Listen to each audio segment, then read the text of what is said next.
Hello there, dear friend. Before we begin this peaceful journey together, I want to know a little about you. How has your day been? Whether it's been filled with joy or challenges, busy moments or quiet pauses, you're exactly where you need to be right now. What time is it where you are in the world?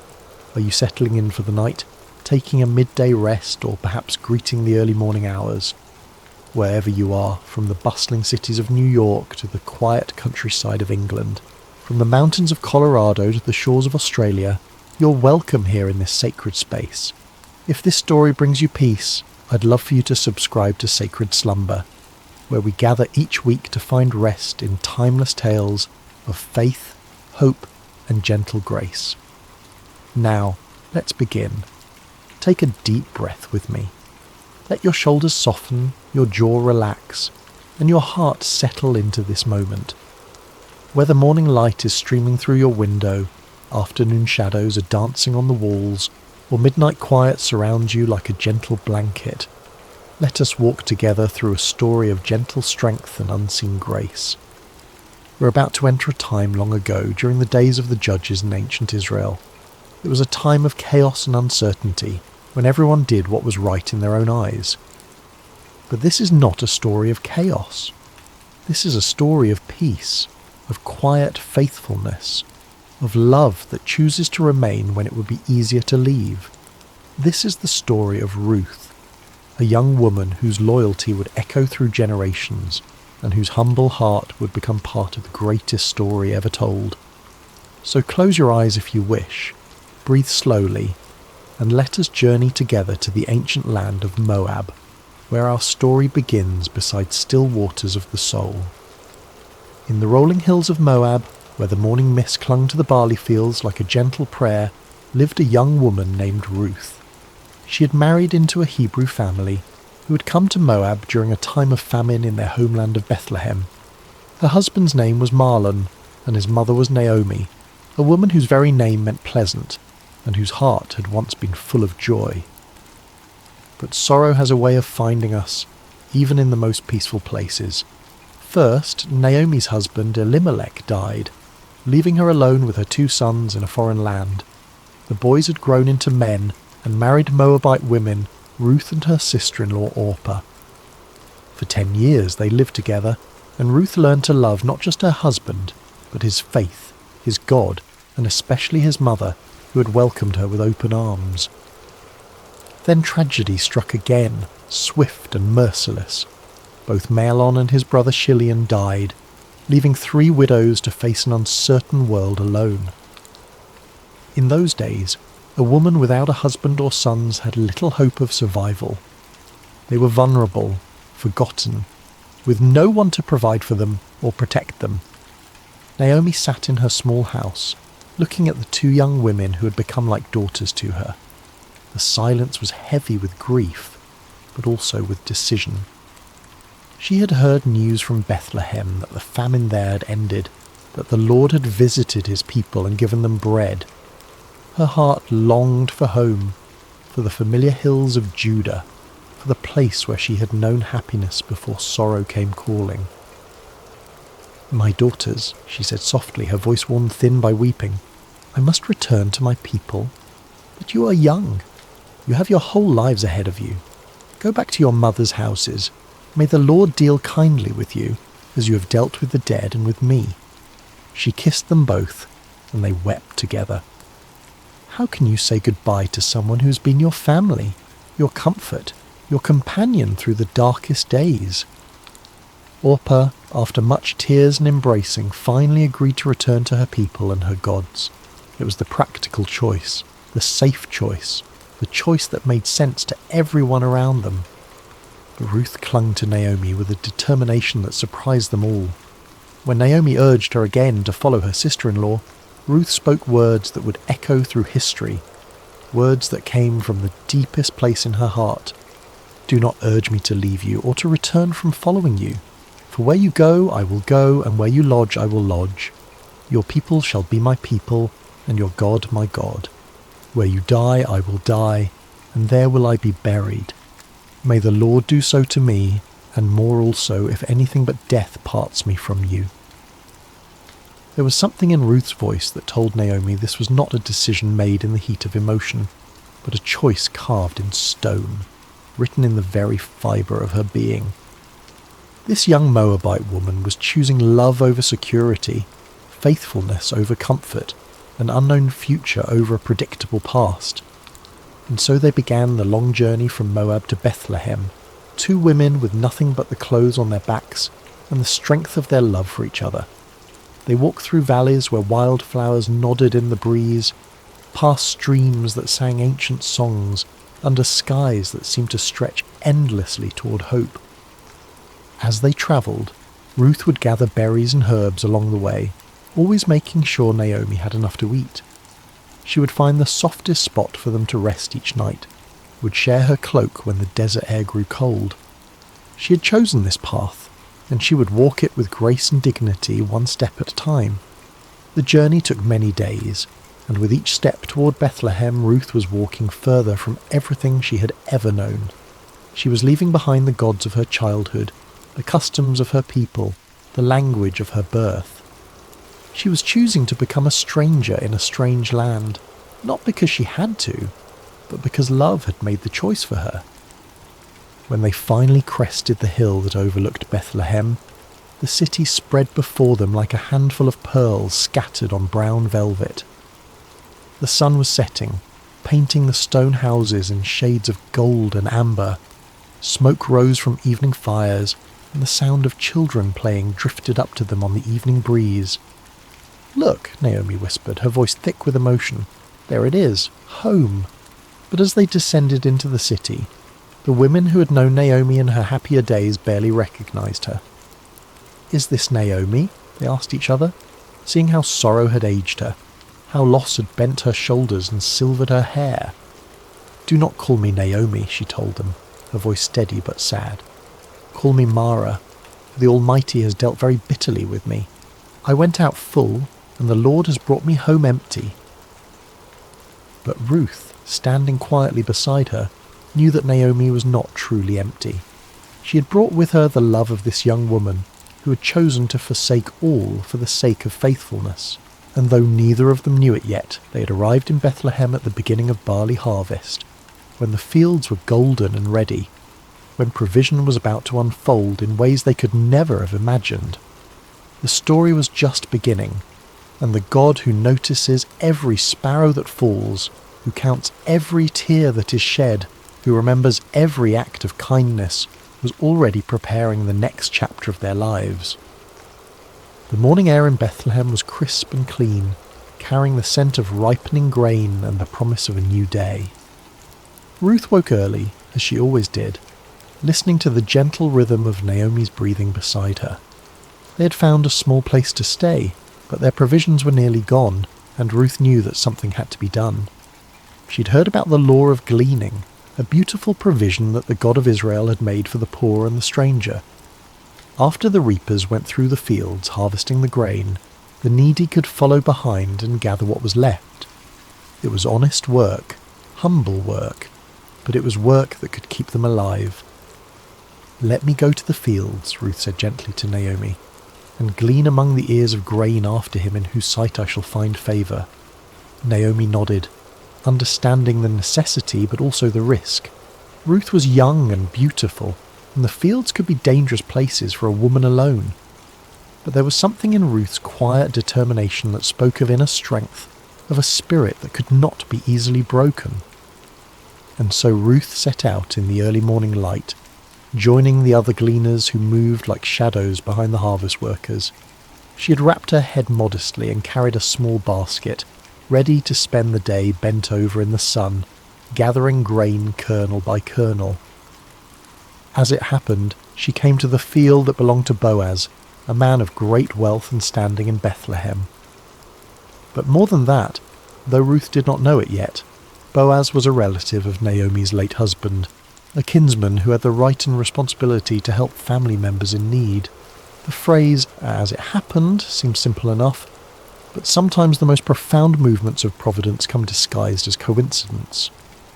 Ruth's feet carried her to that particular field not by accident, but by the gentle guidance of a God who was weaving a story larger than she could imagine. Boaz arrived at his field that morning, as was his custom, to greet his workers and oversee the harvest. He was a man in his middle years, with kind eyes and calloused hands that spoke of honest work. When he saw his reapers, he called out, "The Lord be with you," and they responded, "The Lord bless you." It was more than a greeting. It was a glimpse into the heart of a man who knew that all good things come from above. But his attention was caught by a young woman he had never seen before, working quietly at the edge of his field. She moved with grace and dignity, even in the humbling work of gleaning. There was something about her that drew his eye, not just her beauty, but the way she carried herself with quiet strength. "Whose young woman is this?" he asked his foreman. "She is the young Moabite woman who came back with Naomi from the country of Moab," the foreman replied. "She asked permission to glean and gather among the sheaves after the reapers, and she has been working steadily from early morning until now with only a brief rest."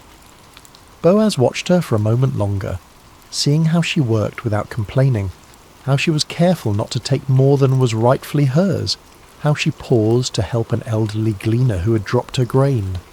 His heart was moved by her diligence and her kindness. He approached her quietly, not wanting to startle her. "Listen, my daughter," he said gently. "Do not go to glean in another field, and do not leave this one. Stay close to my young women. Keep your eyes on the field that they are reaping, and go after them. I have charged the young men not to touch you, and when you are thirsty, go to the vessels and drink what the young men have drawn." Ruth was so surprised by his kindness that she fell on her face and bowed to the ground. "Why have I found favour in your sight," she asked, "that you should take notice of me, since I am a foreigner?" But Boaz had already heard the story of her loyalty to Naomi, how she had left her own people to care for her mother-in-law. "All that you have done for your mother-in-law since the death of your husband has been fully told to me," he said, his voice warm with admiration. "How you left your father and mother and your native land and came to a people that you did not know before. The Lord repay you for what you have done, and a full reward be given you by the Lord, the God of Israel, under whose wings you have come to take refuge." Ruth's eyes filled with tears at his words. She had not expected such kindness from a stranger, such recognition of her small acts of faithfulness. "You have comforted me and spoken kindly to your servant," she said softly, "though I am not one of your servants." As the day wore on, Boaz continued to watch over her. At mealtime, he invited her to eat with his workers, to dip her bread in the wine and share in the meal. He even made sure she had roasted grain to take home to Naomi. When she returned to her gleaning, he quietly instructed his workers to leave extra grain for her to find, to make her work easier and more fruitful. The sun was beginning to set when Ruth finally made her way home, her basket heavy with grain. She had gathered an ephah of barley, enough to feed herself and Naomi for many days. But more than that, she carried with her the memory of unexpected kindness, of a man who had seen beyond her status as a foreigner and a widow to recognize the faithfulness of her heart. When she showed Naomi all that she'd gathered, and told her about the kindness of Boaz, Naomi's eyes brightened for the first time in months. "Blessed be he by the Lord," she said, "whose kindness has not forsaken the living or the dead. The man is a close relative of ours, one of our redeemers." Ruth continued to glean in the fields of Boaz throughout the barley harvest and the wheat harvest, always welcomed, always protected, always provided for. She would come home each evening with grain, and with stories of the kindness she had experienced. And slowly, so slowly that neither of them noticed it happening, hope began to take root in their hearts once again. Little did they know that this was only the beginning of a story that would change not just their lives, but the course of history itself. For the God who sees every act of kindness, who remembers every sacrifice made in love, was already preparing the next chapter of their beautiful story. The harvest season was drawing to a close, and the grain had been gathered from the fields and brought to the threshing floor. It was a time of celebration and completion, when the hard work of the harvest gave way to the satisfaction of provision secured. The air was filled with the sound of winnowing, as the grain was separated from the chaff in the evening breeze. Naomi had been watching the growing affection between Ruth and Boaz with the wisdom of a woman who had lived long enough to recognize the hand of God in everyday circumstances. She had seen how Boaz's eyes followed Ruth, how he spoke to her with special gentleness, how he made sure she was always provided for and protected. And she had seen how Ruth, despite her natural reserve, had begun to smile more often, how she spoke Boaz's name with a special warmth. One evening, as they sat together in their small dwelling, Naomi took Ruth's hands in hers. "My daughter," she said softly, "should I not seek rest for you, that it may be well with you? Is not Boaz our kinsman, with whose young women you were? See, he is winnowing barley tonight at the threshing floor." Ruth listened carefully as Naomi explained the custom of the kinsman redeemer, how a close relative had the right and responsibility to marry a widow to preserve the family line and inheritance. It was not just about marriage, but about redemption, about restoring what had been lost, about ensuring that the names of the dead were not forgotten. "Wash therefore and anoint yourself," Naomi continued, "and put on your cloak and go down to the threshing floor. But do not make yourself known to the man until he has finished eating and drinking. But when he lies down, observe the place where he lies. Then go and uncover his feet and lie down, and he will tell you what to do." It was a bold plan, one that required great courage and faith. Ruth would be placing herself in a vulnerable position, trusting in the character of a man she had come to respect and admire. But she had learned to trust Naomi's wisdom, and more than that, she had learned to trust the God who had been guiding her steps from the very beginning. "All that you say I will do," Ruth replied simply. As the sun set and the first stars appeared in the clear night sky, Ruth prepared herself carefully. She bathed and anointed herself with fragrant oil, then put on her best garment. But this was not about seduction or manipulation. This was about approaching a good man with dignity and respect, trusting in his honour and in the customs that governed their society. The threshing floor was a place of hard work and celebration, where the grain was separated from the chaff and the harvest was completed. By the time Ruth arrived, the work was done, and the men had eaten and drunk and told stories under the stars. The atmosphere was one of contentment and satisfaction, of work well done and provision secured. Ruth waited in the shadows, watching as Boaz finished his meal and settled down to sleep beside the heap of grain. It was his responsibility to guard the grain through the night, to ensure that nothing was stolen or damaged. The night was warm and peaceful, filled with the sounds of crickets and the gentle rustle of the evening breeze. When all was quiet and Boaz was sleeping peacefully, Ruth approached with silent steps. Her heart was beating fast, but her movements were sure and deliberate. She gently uncovered his feet and lay down, then waited in the darkness for him to wake. It was midnight when Boaz stirred, suddenly aware of someone at his feet. He was startled but not afraid, turning carefully to see who was there. In the dim starlight he could make out the form of a woman, and he recognized her immediately. "Who are you?" he asked softly. "I am Ruth, your servant," she replied, her voice steady despite her racing heart. "Spread your wing over your servant, for you are a redeemer." It was a beautiful way of asking for his protection and provision, using the imagery of a bird sheltering her young under her wing. She was asking him to fulfill the role of kinsman redeemer, to marry her and restore the inheritance of her late husband.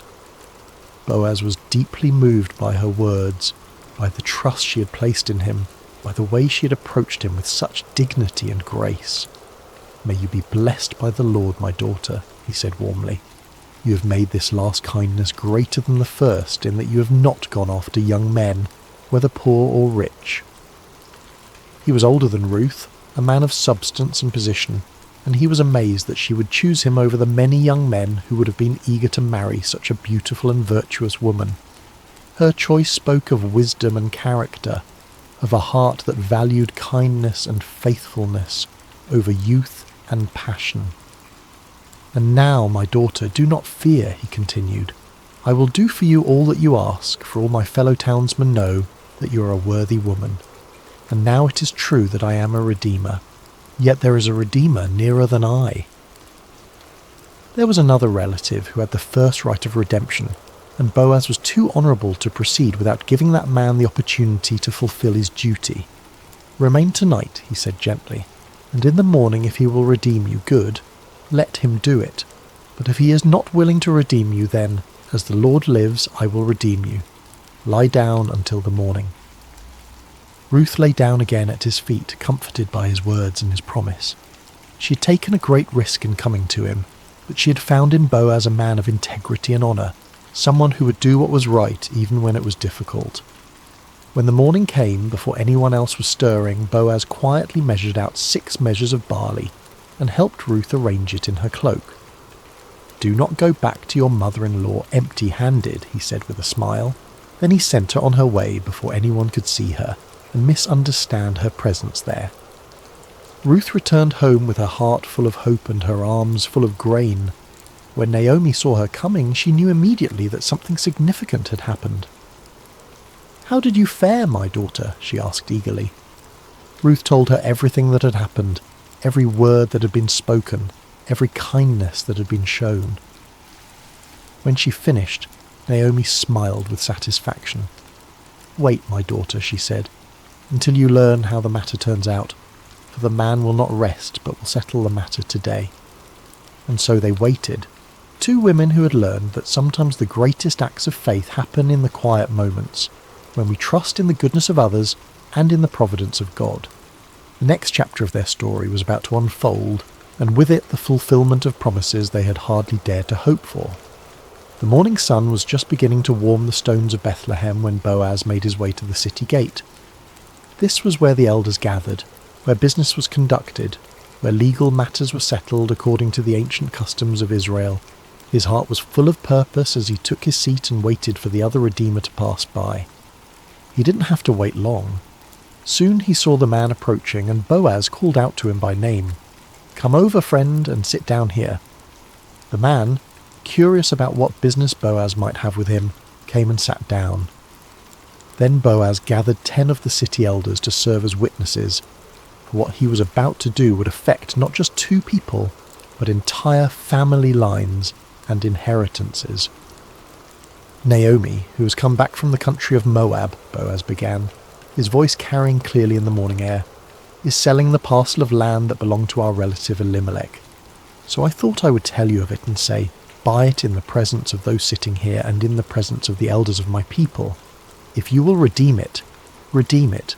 But if you will not, tell me, that I may know.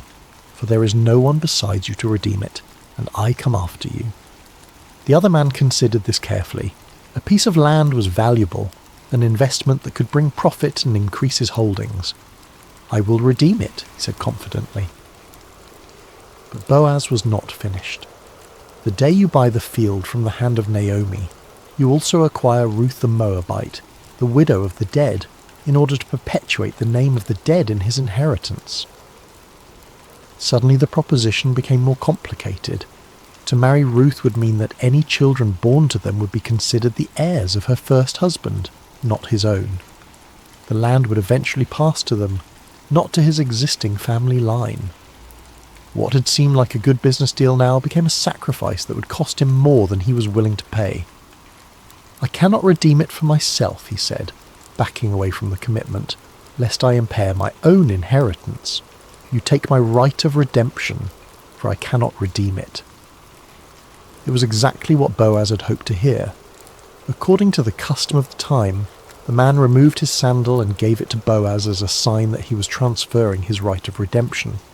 The sandal was a symbol of walking in someone else's place, of taking on their responsibilities and privileges. Boaz accepted the sandal and turned to address the elders and all the people who had gathered to witness this transaction. "You are witnesses this day that I have bought from the hand of Naomi all that belonged to Elimelech and all that belonged to Chilion and to Mahlon. Also Ruth the Moabite, the widow of Mahlon, I have acquired to be my wife, to perpetuate the name of the dead in his inheritance, that the name of the dead may not be cut off from among his brothers and from the gate of his native place. You are witnesses this day." The crowd erupted in celebration and blessing. "We are witnesses," they called out joyfully. "May the Lord make the woman who is coming into your house like Rachel and Leah, who together built up the house of Israel. May you act worthily in Ephrathah and be renowned in Bethlehem, and may your house be like the house of Perez, whom Tamar bore to Judah, because of the offspring that the Lord will give you by this young woman. It was a beautiful blessing, invoking the names of the great matriarchs of Israel and expressing the hope that Ruth would become equally honoured in the history of God's people, and how prophetic those words would prove to be. Meanwhile, Ruth and Naomi had been waiting at home, their hearts full of anticipation and hope. When the messenger came running to tell them what had happened at the gate, they could hardly believe their ears. The legal proceedings had gone exactly as they had hoped. Boaz had redeemed not just the land, but Ruth herself, and they were to be married. The wedding was a joyous occasion, celebrated by the entire community. Ruth, the young Moabite woman who had arrived in Bethlehem as a poor widow, was now the honoured wife of one of the most respected men in the city. But more than that, she had found in Boaz a man who valued her faithfulness, who cherished her loyalty, who would love and protect her for the rest of their days. As the seasons passed, Ruth and Boaz settled into a life of contentment and purpose. Boaz was a generous provider, and Ruth was a wise and gentle wife. Naomi, no longer bitter but filled with joy, lived with them and was cared for in her old age. The house that had once echoed with sorrow now rang with laughter and love. And then came the greatest blessing of all. Ruth conceived and bore a son, a healthy, beautiful child who would be raised in the love and fear of the Lord. The women of the neighbourhood came to congratulate Naomi, saying, "Blessed be the Lord, who has not left you this day without a redeemer, and may his name be renowned in Israel. He shall be to you a restorer of life, and a nourisher of your old age. For your daughter-in-law who loves you, who is better to you than 7 sons, has given birth to him." They named the child Obed, which means servant or worshipper, and Naomi took him on her lap and became his nurse. The child brought healing to her broken heart, restoration to her empty life, and joy to her golden years. But the story doesn't end there. Little Obed grew up to become the father of Jesse, who became the father of David, the great king of Israel, and through David's line would come the Messiah, the Saviour of the world. Ruth, the foreign woman who had chosen loyalty over security, faith over fear, had become part of the most important family tree in all of human history. In the genealogy of Jesus Christ, recorded in the Gospel of Matthew, we find these words: Boaz the father of Obed by Ruth, and Obed the father of Jesse, and Jesse the father of David the king. A Moabite woman's name is written forever in the lineage of the Son of God, a testament to the truth that God's grace knows no boundaries, that his love extends to all who seek refuge under his wings. Ruth's story teaches us that faithfulness in small things leads to blessing in great things, that loyalty and love are never wasted, that God can take our deepest sorrows and weave them into his greatest joys. She reminds us that sometimes the most profound acts of faith happen not in grand gestures, but in quiet decisions to remain faithful, to keep loving, to keep trusting, even when we cannot see the end of the story. As we come to the end of Ruth's story, let us pause beside these still waters and reflect on the gentle truths that flow through this ancient tale. Like a quiet stream that shapes the landscape over time, Ruth's life teaches us lessons that can transform our own journey of faith. Ruth's story shows us the profound power of remaining faithful, even in seasons of pain and uncertainty. When Naomi urged her to return to her people and her gods, Ruth could have chosen the easier path, the path that made sense to everyone around her. Instead, she chose love. She chose to remain loyal to a woman who had shown her kindness, to a faith that had captured her heart, to a God she was still learning to trust. Her famous words, "Where you go, I will go, and where you lodge, I will lodge.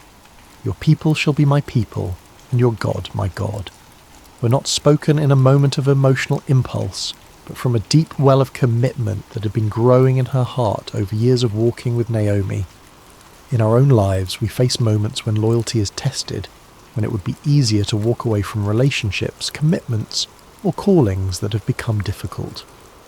Ruth's example reminds us that some of the most beautiful chapters of our lives are written in the ink of faithful love, even when that love costs us something precious. Have you ever chosen love when it would have been easier to walk away?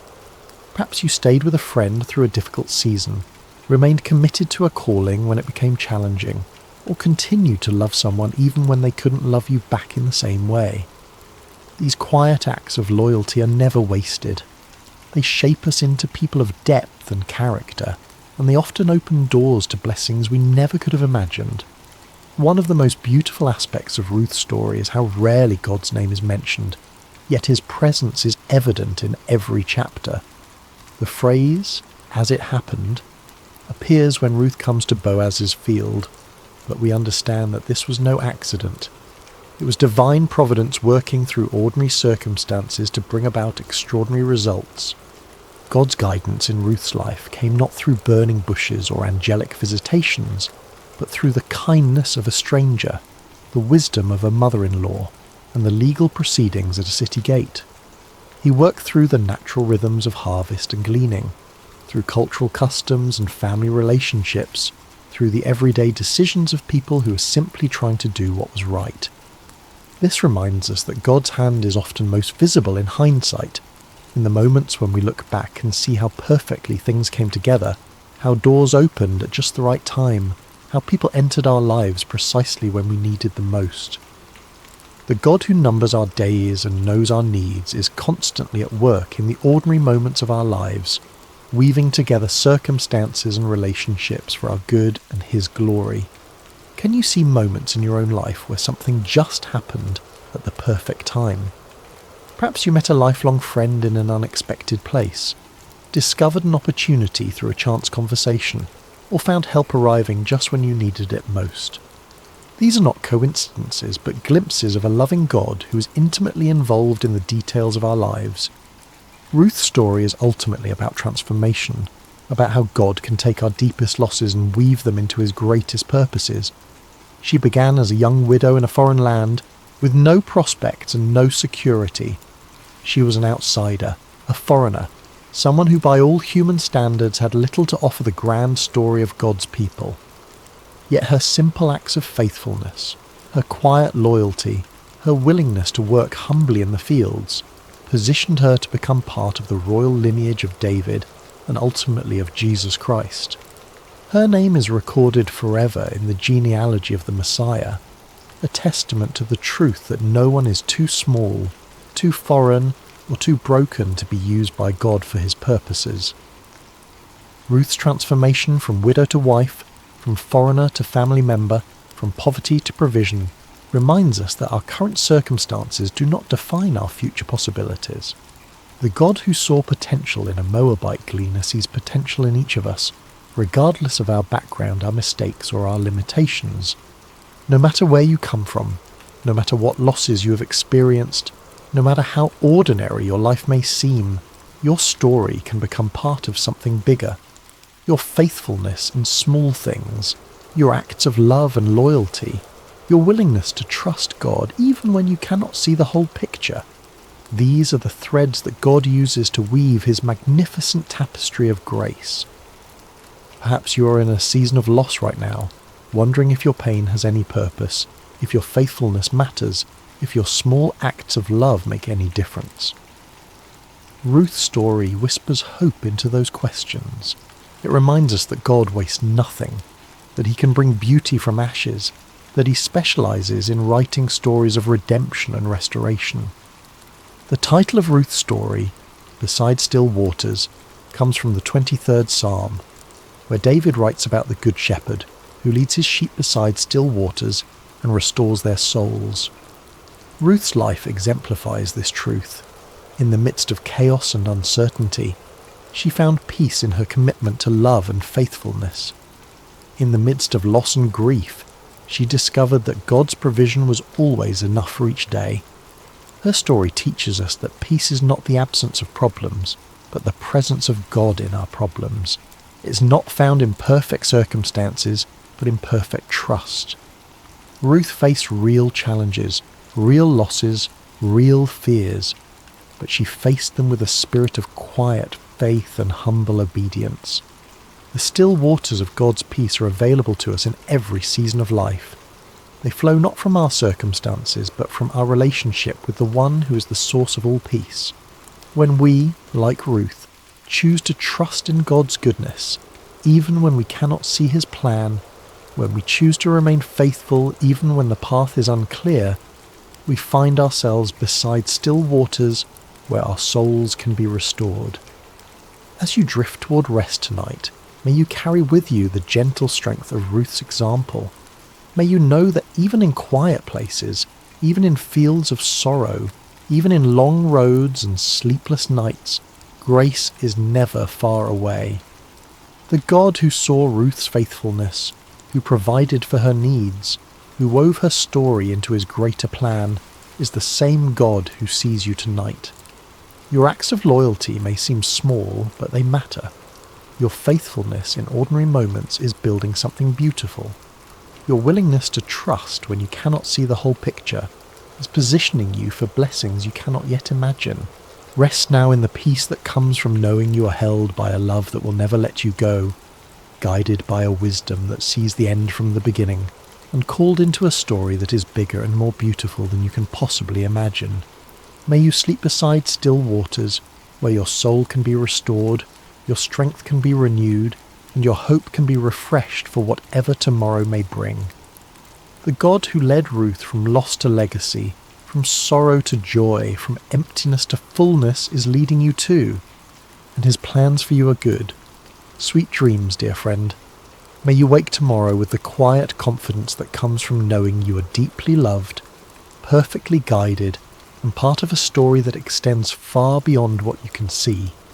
Like Ruth, who could never have imagined that her simple decision to stay loyal to Naomi would lead to her becoming the great-grandmother of King David, you too are part of a tapestry being woven by hands far wiser than your own.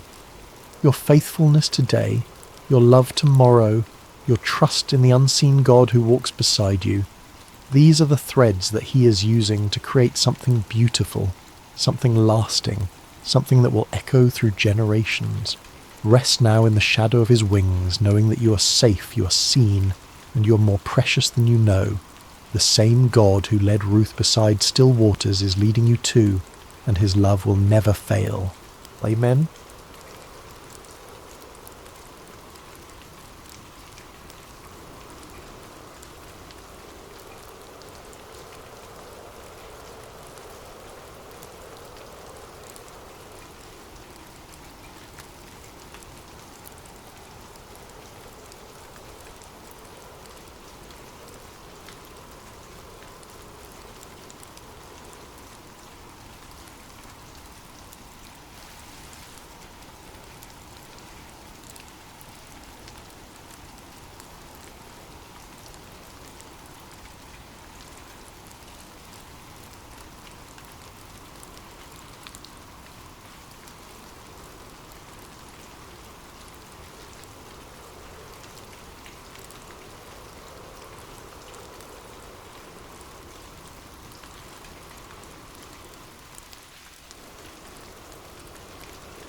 Hey everyone, welcome back to Sacred Slumber. Before we dive into tonight's story, I want to ask you something that would genuinely help us out. If you're enjoying this content, please consider using your hype points on this video. It really helps the channel more than you possibly know. Seriously, it makes a massive difference in getting these stories out to more people who love this kind of content. Also, if you want to, drop a comment telling us what time it is for you right now and where in the world you're listening from. We absolutely love seeing where everyone is tuning in from. No pressure though, only if you feel like it. And of course, if you haven't already, hit that subscribe button. It keeps us going. Alright, let's get into it. A whisper in the darkness. Imagine a night so quiet you can hear the oil lamps flickering. Picture a massive stone sanctuary in the ancient city of Shiloh, where shadows dance across walls that have witnessed centuries of worship. The air is thick with the scent of incense and burning oil, that peculiar combination of cedar smoke and olive essence that clings to sacred spaces. Outside, the wind moves through the hills of Israel like a whispered prayer, carrying with it the distant bleating of sheep settling for the night and the occasional call of a desert owl. Inside, in the sacred chambers near the Ark of the Covenant, A young boy lies sleeping on a simple mat. The stones beneath him still hold the warmth of the day's sun, though the night air has begun to cool. His breathing is steady, deep, the kind of sleep that comes from honest physical labour and a clear conscience. His name is Samuel. This is not a story about miracles that shake mountains or angels descending in blinding light. This is a story about something quieter, something more intimate, something that happens in the space between waking and dreaming, where the boundaries of reality become permeable. It is about a voice in the darkness, a child who learned to listen when the entire world had gone deaf, and a moment that would alter the spiritual trajectory of an entire nation. Because sometimes the most profound truths do not arrive with thunder and earthquake. Sometimes they do not announce themselves with burning bushes or pillars of fire. Sometimes they arrive in whispers, in the stillness between breaths, in the gentle calling of a name spoken 3 times before it is finally understood. What you're about to hear is one of the most mysterious and beautiful moments in ancient scripture. A moment when heaven reached down to touch earth, not through spectacular signs, but through the simple act of calling a child's name in the night. But it is also a story about silence broken, about the end of a spiritual drought, about what happens when the divine decides to speak again after generations of absence. This is the story of Samuel, the boy who heard God speak when the rest of the world had forgotten how to listen. And perhaps, hidden within this ancient narrative, there are questions we have forgotten to ask. Questions about why heaven goes silent. Questions about who gets chosen to break that silence. Questions about whether the voice that called to Samuel in that darkened sanctuary is still calling, still speaking, still searching for those rare individuals who know how to say, "I am listening." Chapter 1. Hannah's Promise. To understand Samuel's calling, we must first understand how he came to be sleeping in that sanctuary. His story begins not with him, but with his mother, a woman named Hannah, who knew the bitter taste of desperation and the hollow ache of prayers that seemed to vanish into an empty sky. In the hill country of Ephraim, in a small village whose name has been lost to history, there lived a man named Elkanah who had 2 wives, as was common in that era. His first wife, Peninnah, had given him several children, sons to carry his name, daughters to arrange in marriage, a legacy written in flesh and blood. His second wife, Hannah, had given him only heartache and unanswered prayers. Year after year, Hannah remained childless, and in a culture where a woman's worth was often measured by her ability to bear children, this was not just a personal grief. It was a social death sentence, a daily humiliation, a question mark hanging over her entire existence. Neighbours would whisper, extended family would exchange knowing glances, even well-meaning friends would offer useless advice, or suggest that perhaps she had offended God in some way, that her barrenness was divine punishment for some unknown sin. Elkanah loved Hannah. The text makes this clear. He would give her double portions at feasts, trying to compensate with material generosity for what biology had denied her. He would ask her with genuine confusion, "Am I not better to you than 10 sons?" It was a question born of love but blind to understanding. He could not fathom that the issue went deeper than his affection, that Hannah's grief was not about him at all, but about her own sense of purpose, of completion, of being seen as fully human by the society around her. Peninnah, with the cruelty that can only come from insecurity dressed as triumph, would taunt Hannah relentlessly. Every time the family made their annual pilgrimage to the sanctuary at Shiloh to worship and offer sacrifices, Peninnah would remind Hannah of her barrenness. The taunts were not subtle. They were designed to cut deep, to remind Hannah that in the eyes of the world she was incomplete, cursed, forgotten by the very God she came to worship. Peninnah would parade her children before Hannah, would make comments about how blessed she was, would turn every moment of worship into a reminder of Hannah's failure. And Hannah would weep. She would refuse to eat. The pain went beyond physical longing for a child. It touched something deeper, the existential question that haunts anyone who feels overlooked by the divine. Does God see me? Does he hear my prayers? Am I worthy of his attention? Or am I simply background noise in a universe too vast to care about one woman's grief? The pilgrimage to Shiloh was supposed to be a time of joy, of celebration, of renewal. But for Hannah, it became an annual reminder of everything she lacked. Year after year she would go through the motions of worship, while her heart broke quietly in places no one could see. One year, during their pilgrimage to Shiloh, Hannah could bear it no longer. The weight of accumulated grief, the years of disappointment, the constant humiliation, all of it reached a breaking point. While the rest of the family feasted after the sacrifice, celebrating with wine and roasted meat, Hannah slipped away to the entrance of the sanctuary. She stood there, in the place where earth met heaven, in the threshold between the mundane and the sacred, and she prayed with an intensity that went beyond words. Her lips moved, but no sound emerged. Her whole body shook with the force of her grief and desperation. Tears streamed down her face. Her hands trembled. This was not the polite, ritualized prayer of public worship. This was raw, unfiltered communion with the divine. This was a woman pouring out her soul, holding nothing back, demanding to be heard by a God who had seemed deaf to her pleas for years. She made a vow that day, one that would echo through generations. If God would grant her a son, she would give him back to God. Not for a season, not for a few years, but for his entire life. The child would be dedicated to divine service from the moment he was weaned. It was the prayer of a woman who understood that sometimes the greatest gift we can receive is not something to hold on to, but something to offer back to its source. She was not bargaining with God so much as she was declaring her willingness to participate in something larger than her own desires.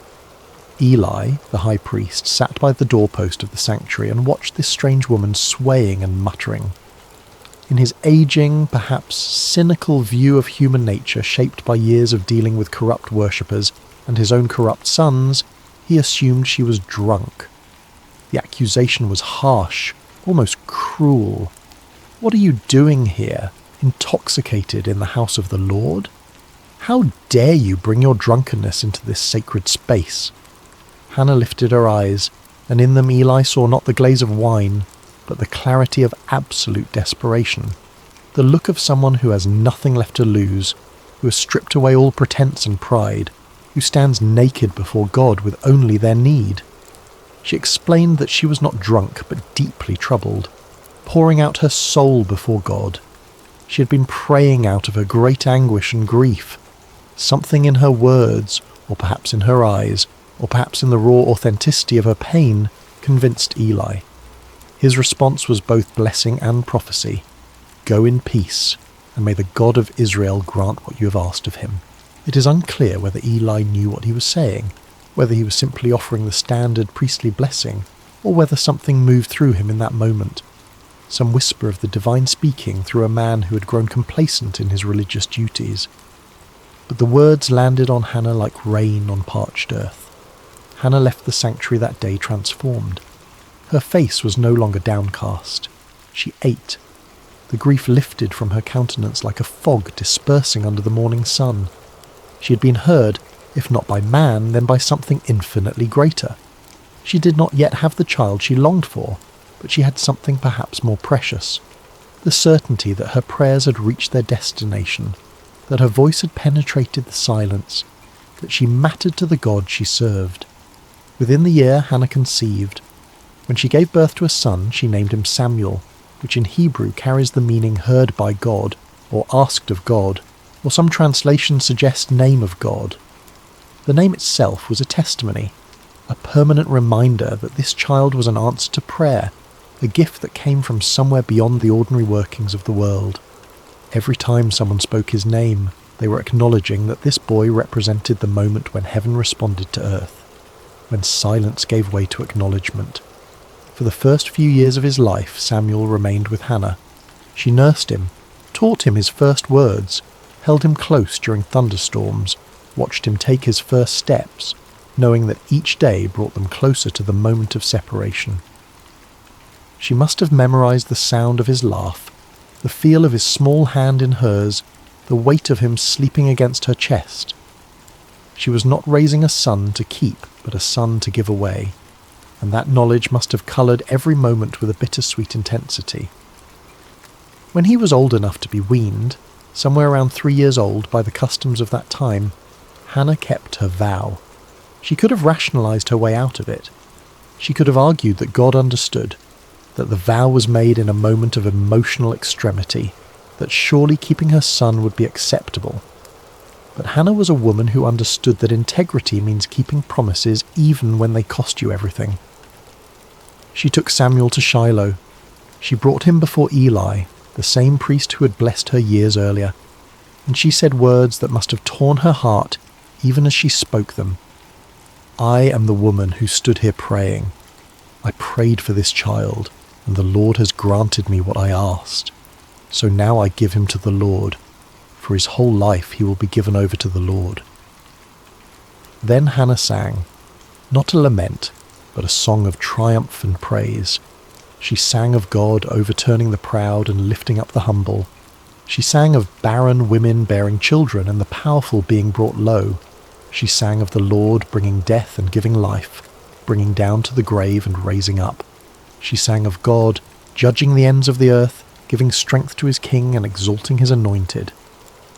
Her song was radical, revolutionary, a declaration that the God she served delighted in reversing the expectations of the world, in using the weak to shame the strong, in lifting up those the world had written off as irrelevant. And then she left her son in that sanctuary and went home. Imagine being that child, too young to fully understand why your mother brought you to this vast, echoing building filled with strange smells and unfamiliar faces and then walked away. Too young to grasp that you had become the physical embodiment of a promise, a living prayer offered back to its source. You watch her figure receding, growing smaller, disappearing down the road back to the only home you have ever known, and you are left in the care of an old man whose eyes can barely see you, whose own sons are corrupt, in a place that will become your entire world. Samuel's childhood was unlike any other in Israel. While other boys played in fields and learned their father's trades, running through olive groves and swimming in streams, Samuel grew up in the sacred space of the tabernacle.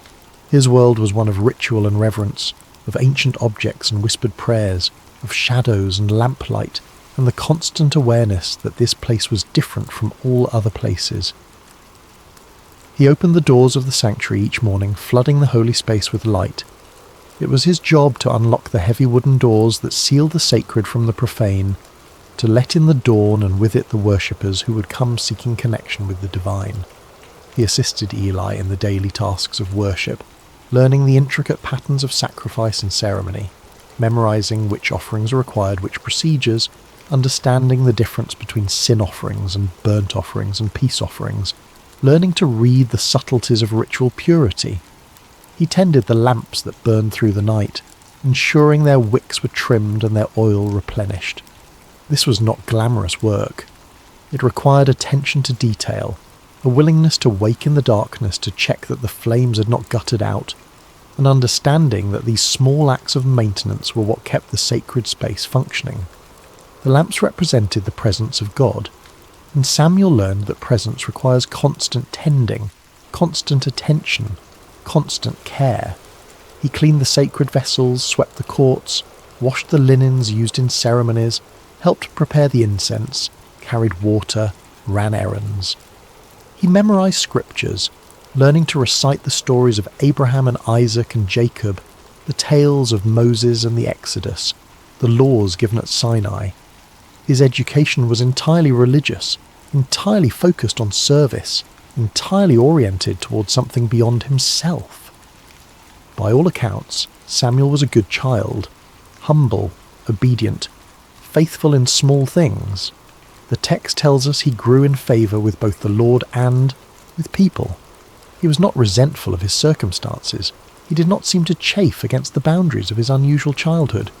Perhaps he had accepted that this was simply who he was, the boy who belonged to God, the boy who lived in the house of the Lord.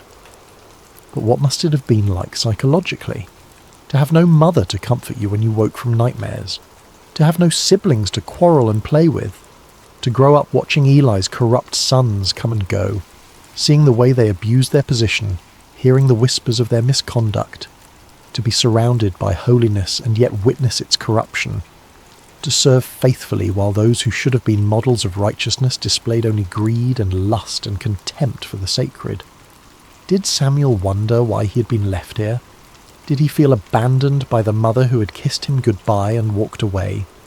Did he question whether the God he served even noticed his small acts of service? The text does not tell us. We see only the external facts. A boy growing up, performing his duties, learning his role. But surely there were moments of loneliness, moments of doubt, moments when the weight of it all felt too heavy for small shoulders to carry. Hannah visited when she could. Each year during the family's annual pilgrimage to Shiloh, she would bring Samuel a new robe she'd made for him, watching him grow, trying to compress a year of mothering into a few brief encounters. These visits must have been both blessing and torment. The joy of seeing his mother mingled with the pain of watching her leave again. The new robe, a reminder that somewhere he had a home, a family, a life he was not permitted to live. Yet there is no indication that Samuel rebelled or resented his circumstances. He simply continued. Day after day, year after year, faithful in the small things, present in the sacred space, available to be used however God saw fit. There was no indication in those early years that he would become anything more than a helpful assistant to an aging priest, that he would one day be the voice through which God spoke to an entire nation. But God, it seems, has a habit of preparing his instruments in obscurity before bringing them into the light. Samuel was being shaped by his circumstances, formed by his loneliness, refined by his faithfulness in tasks that no one celebrated. He was learning what it meant to serve without applause, to be obedient without immediate reward, to remain present even when presence felt like punishment. He was learning to listen in the silence. Chapter 2. The State of Israel at the Time. To appreciate what happened on that quiet night when God called Samuel's name, you need to understand the spiritual condition of Israel during this period. It was, to put it simply, a disaster. But the disaster raises uncomfortable questions that the text never fully answers. Questions about divine silence. Questions about why systems of worship become corrupt. Questions about what happens when the mediators between heaven and earth become obstacles instead of conduits. The problem started with Eli's sons, Hophni and Phinehas. These two men had inherited their father's position as priests, but they had not inherited his reverence for the sacred. They were corrupt in ways that went beyond simple moral failing. They actively perverted the worship of God, treating the sacrifices and offerings as opportunities for personal gain, turning the sacred into the profane with a systematic cruelty that suggests something darker than mere greed. When people brought animals to sacrifice at Shiloh, the priests were entitled to a specific portion of the meat according to the law of Moses. But Hophni and Phinehas were not content with their allotted share, with what had been designated as rightfully theirs. They wanted more. They wanted the best. They wanted what belonged to God. They would send their servants to threaten worshippers, demanding the choicest cuts of meat before the fat was even burned on the altar, as required by law. The fat belonged to God. That was non-negotiable in the sacrificial system. The burning of the fat was the moment when the sacrifice became truly sacred, when the offering transitioned from human gift to divine acceptance. But Hophni and Phinehas did not care about divine acceptance. They cared about their appetites. If people objected, if they tried to follow the proper procedures and insist that the fat be burned first, the servants would respond with threats of violence. We will take it by force if necessary. The priests were literally stealing from God, taking what belonged to the altar and consuming it themselves. They were turning worship into extortion, using their position of spiritual authority to exploit the vulnerable and the faithful. But their corruption went even darker, into territories that the text only hints at with uncomfortable brevity. They engaged in sexual immorality with women who served at the entrance to the sanctuary. These were women who had dedicated themselves to service at the tabernacle, who came to worship and serve with sincere devotion, and Hophni and Phinehas exploited them, used their authority and position to prey upon those who should have been under their protection. They turned the house of God into a place of exploitation and abuse. where the very people who were supposed to represent divine holiness became perpetrators of trauma. Worship became a source of fear rather than transcendence. People stopped coming, or when they came with cynicism and resentment, going through the motions but empty of faith. How could you trust a system where the gatekeepers were predators? How could you believe in the holiness of a place where the priests defiled it daily? The sanctuary at Shiloh, which was meant to be the central hub of Israel's spiritual life, became instead a monument to religious corruption. Eli knew what his sons were doing. The text makes this painfully clear. People told him. They came with reports of misconduct, of abuse, of exploitation. He heard the rumours and saw the evidence. He was not ignorant. He was not blind to their crimes. And to his credit, he confronted them. But his rebukes were weak, almost apologetic, carrying no weight and no consequence. Why do you do such things? I hear reports from the people about your wicked deeds. If someone sins against another person, God may mediate. But if someone sins against the Lord, who will intercede? The words acknowledge the problem but offer no solution. There is no threat of removal from office, no stripping of authority, no punishment that might actually deter the behaviour. Just words, just disappointment, just a father hoping his wayward sons might suddenly develop a conscience they had never demonstrated. Hophni and Phinehas ignored their father and continued their corruption. Why wouldn't they? There were no consequences. Eli's position as high priest gave him the authority to remove them, to appoint others, to enforce standards. But he did nothing, and his inaction was itself a form of action, a choice that enabled the continued degradation of worship. The impact on Israel's spiritual life was catastrophic. The text records it with devastating simplicity. The people came to despise the offerings to the Lord. Think about what that means. The sacrificial system was the heart of Israel's covenant relationship with God. It was how sins were atoned for, how gratitude was expressed, how the community maintained its connection with the divine.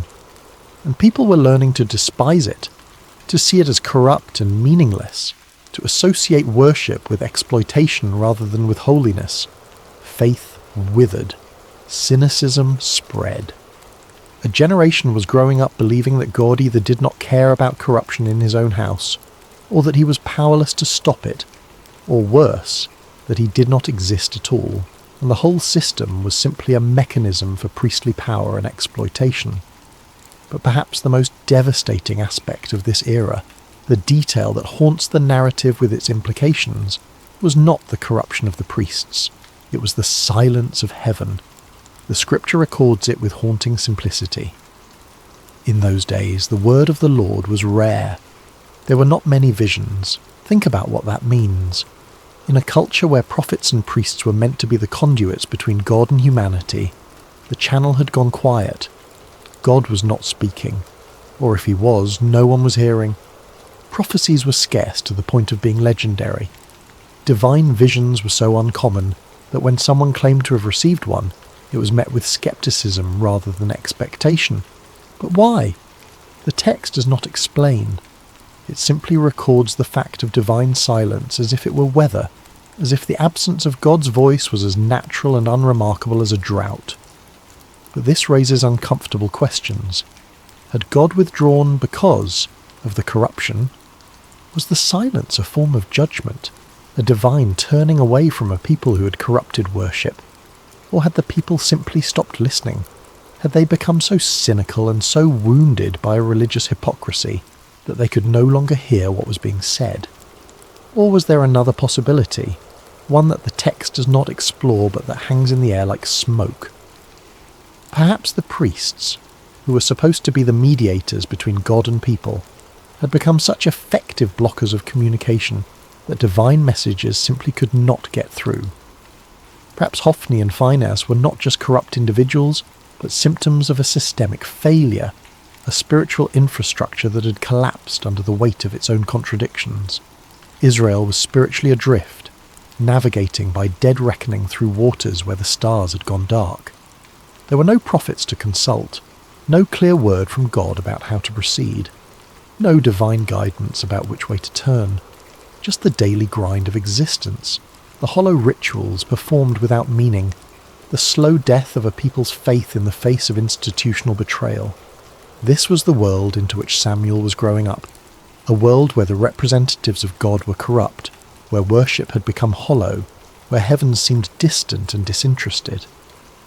If you were a young person in that era, what would you believe about the divine? Would you expect God to speak? Would you even know what his voice sounded like? Would you be able to distinguish a divine call from your own imagination or from the voice of a very human priest? Samuel cleaned the lamps each evening, ensuring the light would burn through the night. It was a practical task, a maintenance duty, nothing spiritual about it. He trimmed the wicks, refilled the oil reservoirs, ensured the flames were steady. But in that small act, there was a symbol that perhaps Samuel himself did not fully understand. The lamp of God had not yet gone out.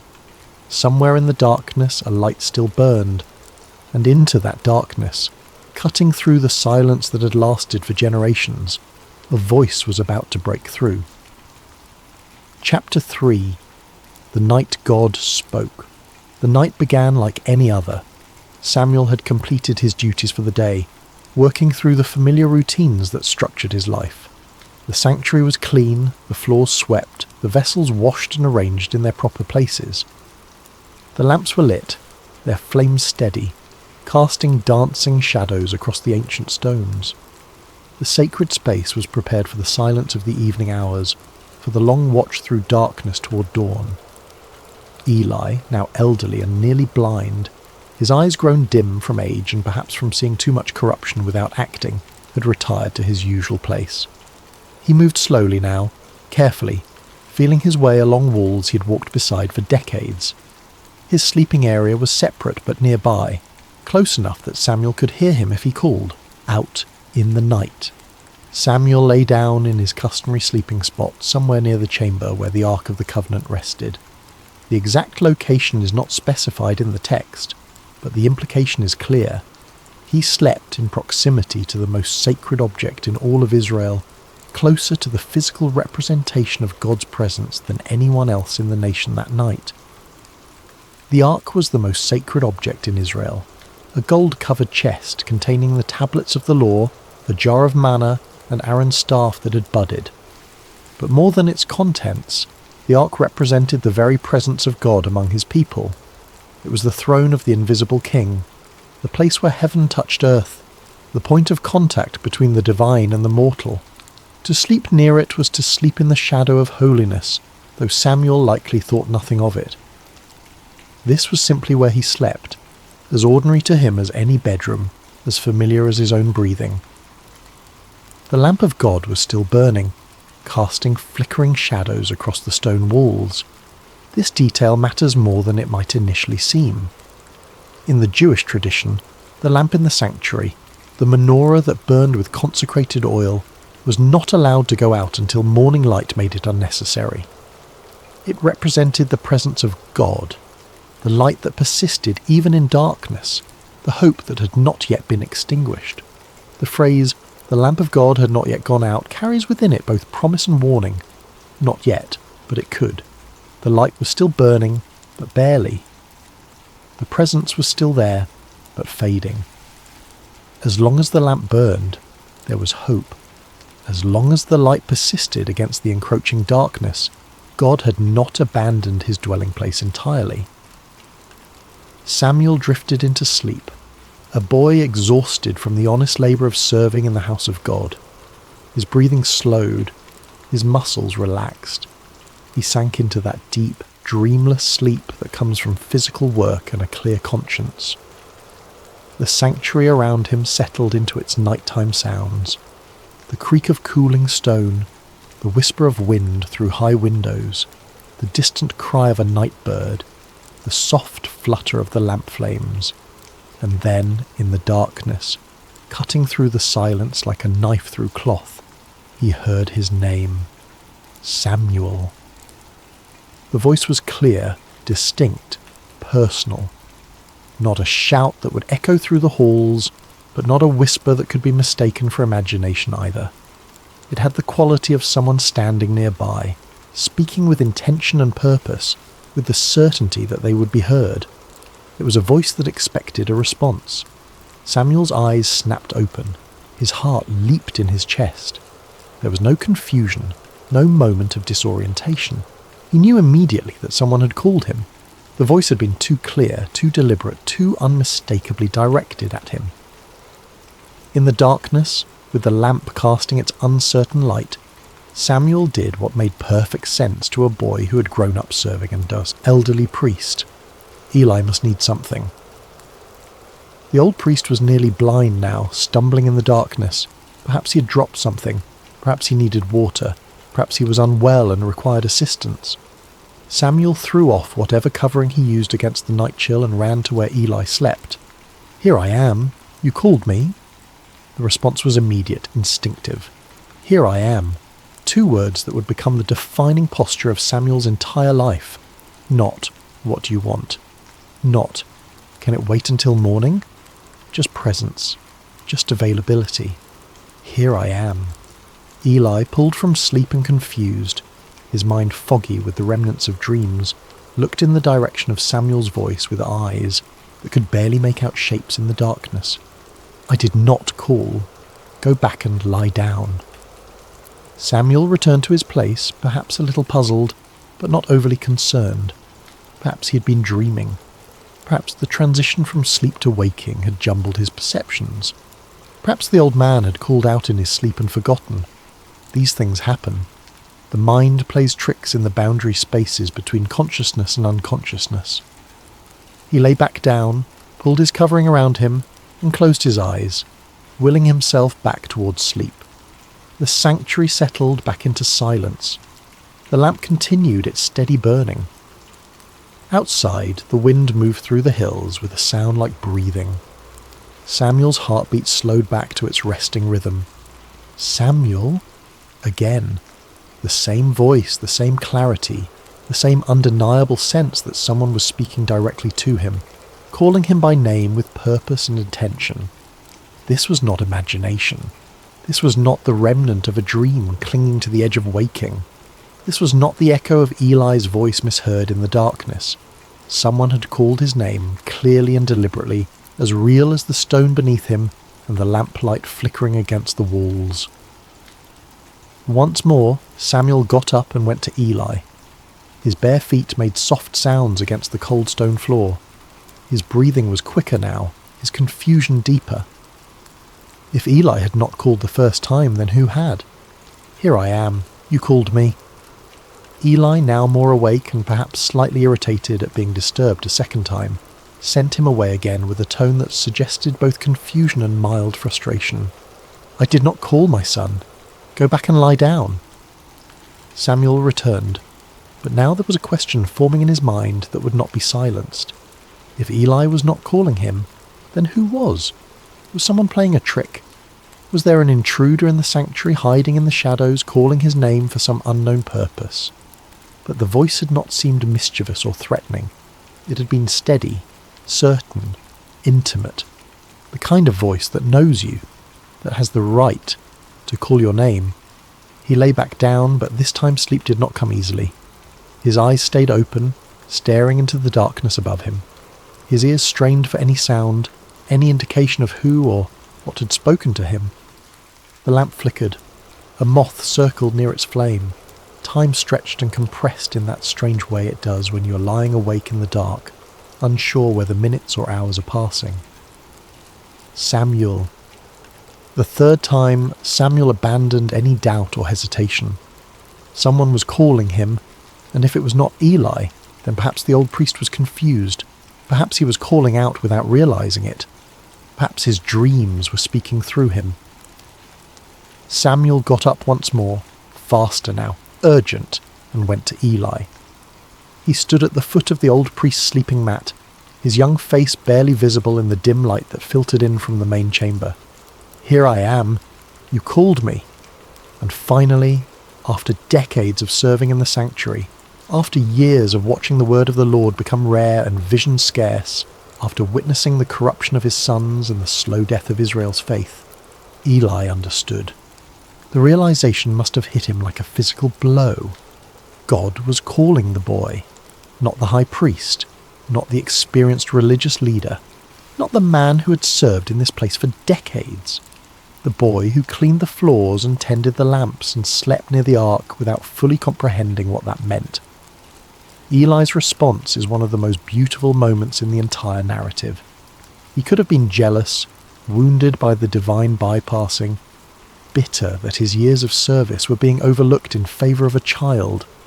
He could have been defensive, questioning whether this was really happening, whether Samuel was perhaps confused or making things up. He could have claimed the voice for himself, insisted that any divine communication should come through proper channels, through the established hierarchy of priesthood. But instead, Eli became a teacher in the truest sense. He gave Samuel the gift of understanding and the words that would change everything. He put aside whatever personal feelings he might have had and focused entirely on helping Samuel navigate what was about to happen. "Go and lie down," Eli said, and you can hear in those words both resignation and hope, both the sadness of being passed over and the wonder that God was speaking again at all. And if he calls you, say, "Speak, Lord, for your servant is listening." Those words, "Speak, Lord, for your servant is listening," not "Who are you?" not "What do you want?" not "Prove yourself to me." Just openness, just availability, just the humble acknowledgement that if God is speaking, the only appropriate response is to listen. Samuel returned to his place one more time. He lay down in the darkness, the lamp of God still burning nearby, casting its uncertain light across ancient stones, and he waited. His heart must have been pounding so hard he could hear it in his ears. His mind must have been racing with questions and fears and wonder. What does the voice of God sound like? What will he say? Am I worthy to hear it? What if I do not understand? What if I get it wrong? The silence stretched. The lamp flickered. Outside, the night continued its slow progression toward dawn. And then, for the fourth time, the voice came. But this time there was a difference. This time the name was repeated, spoken twice, with an intimacy and urgency that had not been there before. "Samuel! Samuel!" The repetition is significant. In Hebrew, when a name is called twice, it indicates intimacy, urgency, importance. Abraham, Abraham, Moses, Moses. Now Samuel, Samuel. This was not a casual summons. This was personal, direct, unmistakable. This time, the boy was ready. Following Eli's instructions exactly, word for word, he responded with the words that have echoed through millennia as the perfect posture of faith, the ideal response to divine initiative. "Speak, for your servant is listening."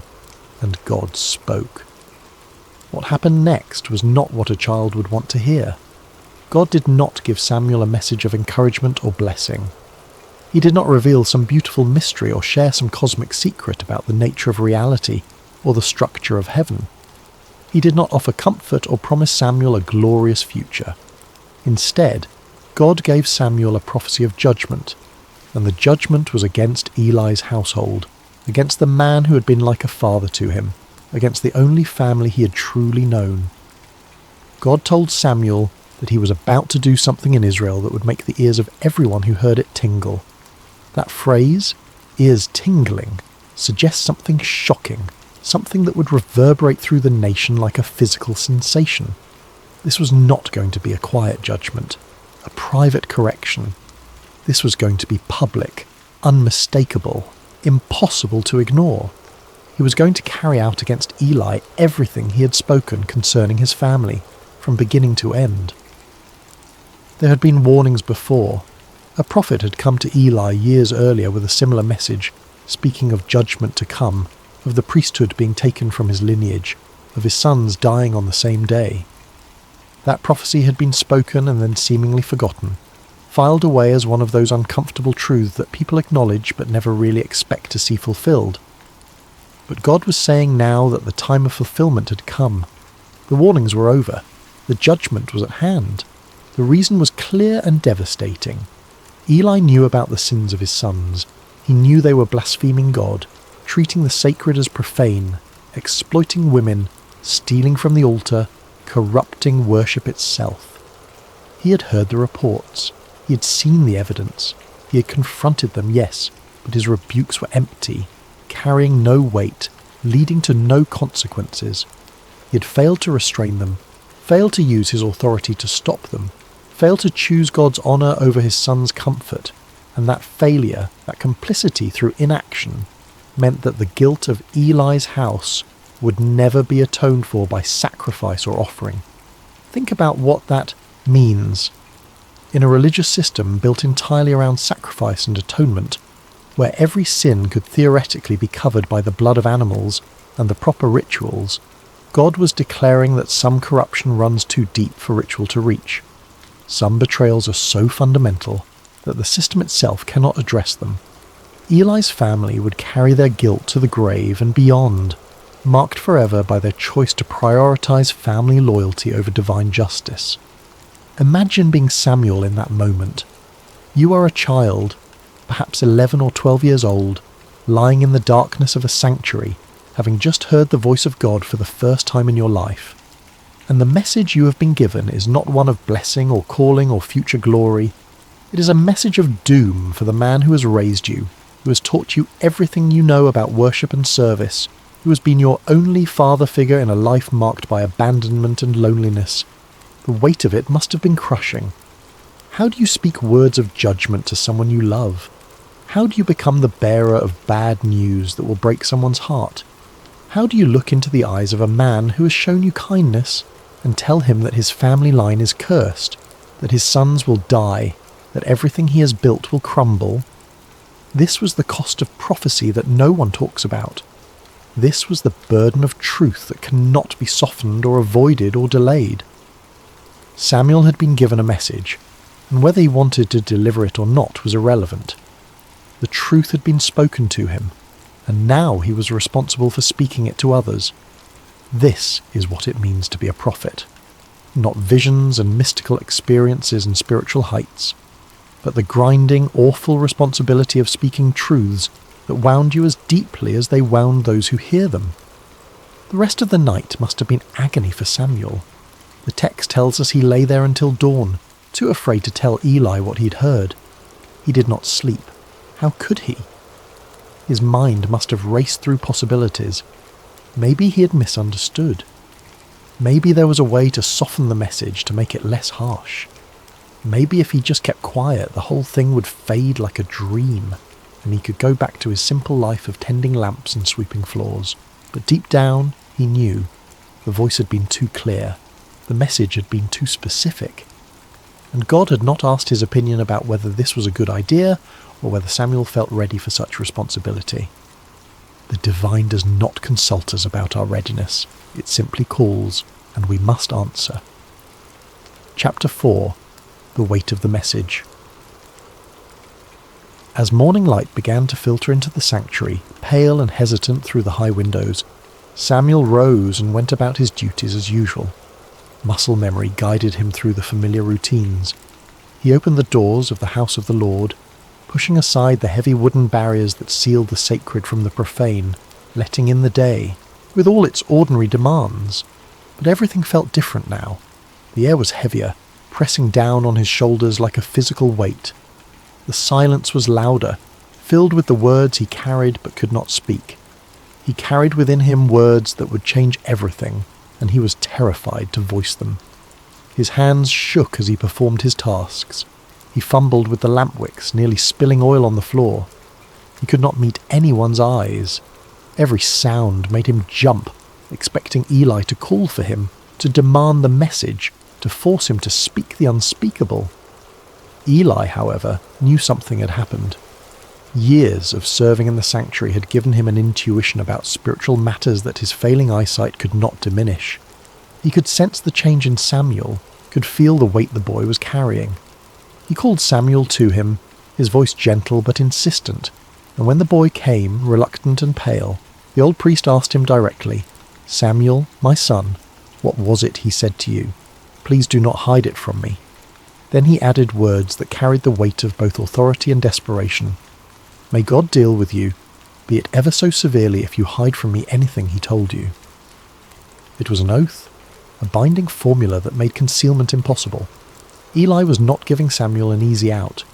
He was demanding truth, however painful, however devastating. And in doing so, he was teaching Samuel one of the most important lessons of prophetic ministry: that truth matters more than comfort, that integrity requires speaking even when silence would be kinder. There is something deeply moving about this moment. Eli was giving Samuel permission to speak truth, even painful truth. He was not demanding a comfortable answer. He was not pressuring the boy to lie or soften the message. He was not using his position as high priest to intimidate or manipulate. He was simply asking for honesty, for the faithful delivery of whatever word had been given, regardless of personal cost. Samuel, to his credit, did not hold back. He told Eli everything, every word of the judgment, every detail of the coming consequences, every aspect of the doom pronounced against his house. He did not sugarcoat it.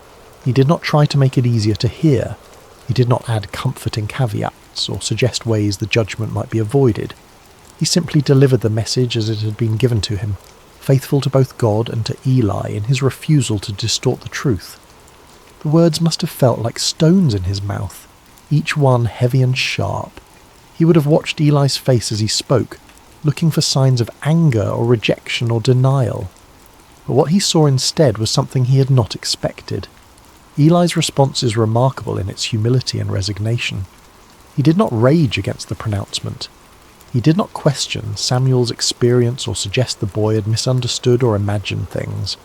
He did not blame Samuel for being the messenger or accuse him of disloyalty or ingratitude. He simply said, with a weariness that spoke of years of knowing this moment would come, "He is the Lord. Let him do what is good in his eyes."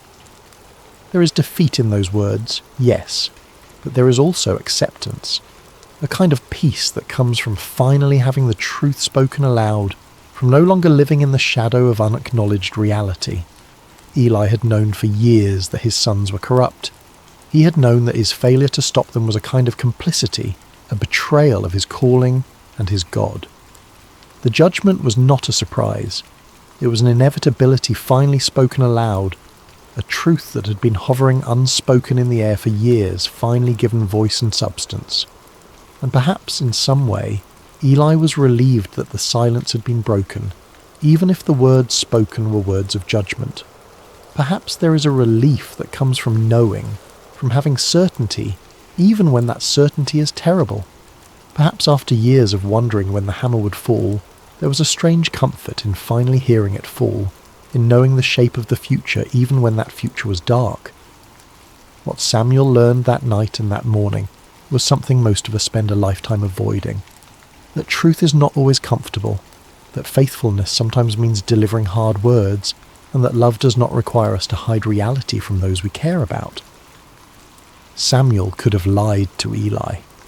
He could have softened the message or claimed he did not remember the details, or suggested that perhaps he had misunderstood what God was saying. But he chose honesty, and in doing so he established the pattern that would define his entire ministry. He would be a prophet who spoke the word of the Lord without compromise, without concern for how it would be received, without fear of the consequences. Not because he was harsh or unfeeling, but because he understood that truth, however painful, is ultimately an act of respect. To lie to someone, even to spare their feelings, is to treat them as less than fully human, as incapable of bearing reality. Samuel gave Eli the dignity of truth, and Eli received it with the dignity of acceptance. Chapter 5. Samuel becomes a prophet. After that night, everything changed for Samuel. The text tells us that he grew, and the Lord was with him, letting none of his words fall to the ground. That phrase, letting none of his words fall to the ground, is the ancient way of saying that everything Samuel prophesied came true. He was not speaking his own opinions or making educated guesses or offering the kind of vague predictions that could be interpreted multiple ways, depending on how events unfolded. He was speaking with divine authority, and reality itself confirmed his words with uncomfortable precision. The prophecy about Eli's house came true exactly as Samuel had spoken it. The details are grim and worth recounting because they establish Samuel's credibility as a true prophet in a time when false prophets were common and people had grown cynical about divine communication. Israel went to war against the Philistines, their perennial enemy. In the first battle, the Israelites were defeated and thousands of soldiers died. In desperation, the elders decided to bring the Ark of the Covenant from Shiloh to the battlefield, believing that God's physical presence would guarantee victory. Hophni and Phinehas accompanied the Ark, treating it like a magical talisman rather than the throne of the living God. The Israelites shouted when the Ark arrived, a roar so loud that the ground shook. The Philistines were terrified at first, knowing the stories of what the God of Israel had done to Egypt. But they fought anyway, and in the battle that followed, Israel was utterly defeated. 30,000 soldiers died, and on that same day, exactly as prophesied, both Hophni and Phinehas were killed. The Ark of God was captured by the Philistines, carried off as a trophy of war. When a messenger brought the news to Shiloh, Eli was sitting by the road, his heart trembling for the Ark of God. When he heard that the Ark had been captured and his sons were dead, the 98-year-old priest fell backward off his chair, broke his neck, and died. The priesthood of his line ended in that moment, cut off exactly as God had declared. It was a devastating fulfillment, but it established beyond doubt that Samuel spoke with divine authority. He had predicted these events when he was just a child, and they had come to pass exactly as he said. The word of the Lord through Samuel was reliable, trustworthy, deserving of attention. As Samuel matured from boy to young man, his reputation spread throughout Israel like wildfire. From Dan in the far north to Beersheba in the deep south, spanning the entire geographical extent of Israel's territory, everyone knew that Samuel had been established as a prophet of the Lord. The word that had been rare, the visions that had been scarce, now flowed through this young man who had learned to listen in the darkness. But Samuel was more than just a prophet delivering occasional messages. God continued to appear at Shiloh, revealing himself to Samuel through his word on a regular basis. Samuel became the primary channel of divine communication for the entire nation. The silence had been broken. The channel between heaven and earth, clogged by corruption and complacency for generations, had been cleared. And the instrument God chose was not a powerful warrior or a cunning politician or even an experienced priest with decades of religious training. It was a boy who had learned to say 5 simple words: "Speak, for your servant is listening." Samuel's influence on Israel cannot be overstated. He became the bridge between the chaotic era of the judges and the establishment of the monarchy, standing at one of the most critical transitions in the nation's history. He was the last judge, travelling on a circuit through Bethel, Gilgal and Mizpah, settling disputes and administering justice with a wisdom that people recognised as coming from God. He was also the first of the great prophets, the founder of a prophetic tradition that would produce Elijah, Elisha, Isaiah, Jeremiah, and all the voices that would call Israel back to God throughout its history. When the people demanded a king like the surrounding nations, it was Samuel who anointed Saul, a tall and handsome man from the tribe of Benjamin, as Israel's first king. And when Saul proved disobedient and unfaithful to God, it was Samuel who had to deliver yet another hard message of judgment, who had to watch another man he had elevated fall under divine displeasure. Later, it was Samuel who anointed David, the youngest son of Jesse, a shepherd boy with no apparent qualifications except that God had chosen him. That shepherd boy would become Israel's greatest king, the man whose lineage would eventually produce the Messiah. But beyond the political role, beyond the anointing of kings and the settling of disputes, Samuel represented something Israel desperately needed: spiritual integrity in a world corroded by compromise. In a time when the priesthood had become corrupt, when worship had become hollow, when the word of the Lord was rare, Samuel embodied what it meant to hear from God and speak his truth faithfully regardless of personal cost. He reformed religious life throughout Israel, establishing schools of prophets where young men could learn to listen for God's voice and speak his word. He called the people back to authentic worship, challenging them to put away their foreign gods and serve the Lord only. He led the nation in repentance at Mizpah, where they fasted and confessed their sins acknowledging that they had abandoned God. And when the Philistines attacked during that gathering, Samuel interceded for the people, and God threw the enemy into confusion with thunder and lightning, giving Israel a decisive victory.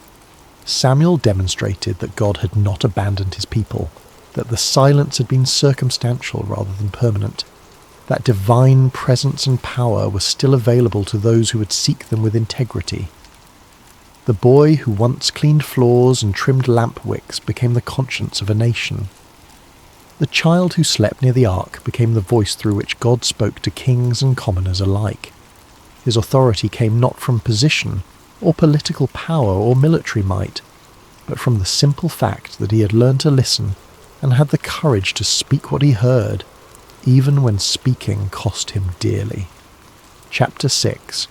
The Legacy of the Story. So what do we take from this ancient narrative? What does it mean for us, centuries removed from oil lamps and tabernacles and sleeping near the Ark of the Covenant? And perhaps more intriguingly, what questions does this story raise that it never fully answers? First, there is the theme of listening. God can speak in quiet places, in ordinary moments, when we least expect it. Samuel was not performing some elaborate spiritual ritual when God called his name. He was not fasting on a mountain. He was not in a trance or a vision quest. He was sleeping, exhausted from a day of mundane labour. He was simply present in a sacred space, available to be awakened. How often do we miss the voice of the divine because we are too busy, too distracted, too convinced that revelation only comes in spectacular packages?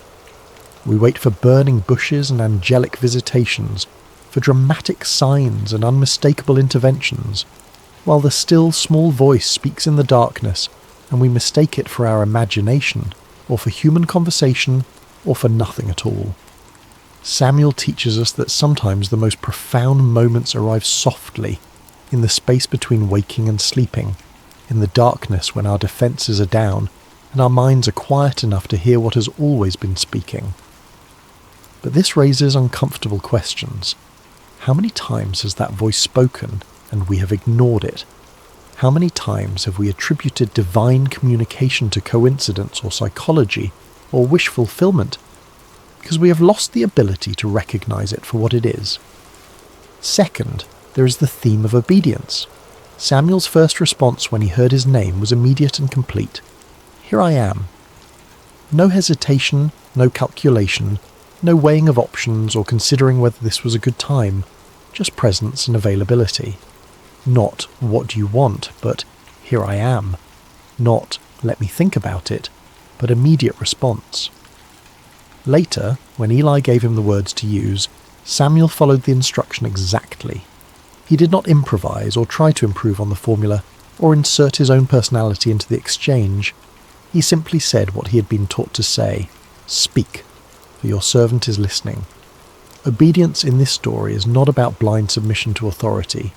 It is about being teachable, about recognizing when someone knows more than you do, about trusting guidance even when you do not fully understand where it is leading. But there is something deeper here, something that troubles the waters of easy interpretation. Samuel was obedient to a voice he had never heard before, to a presence he could not see, based entirely on the instruction of a priest whose own family was corrupt, and whose judgment had been compromised by his failure to discipline his sons. What made Samuel so certain that this was God speaking and not some other voice?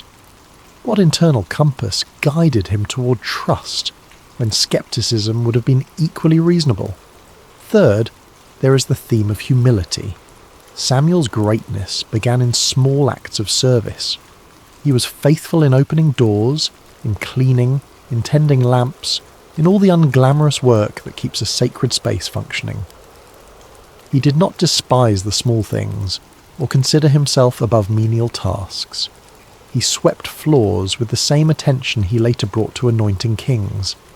He trimmed lamp wicks with the same care he would later exercise in delivering prophetic words, and it was in that posture of humble service, in the daily repetition of small, faithful acts, that God found him.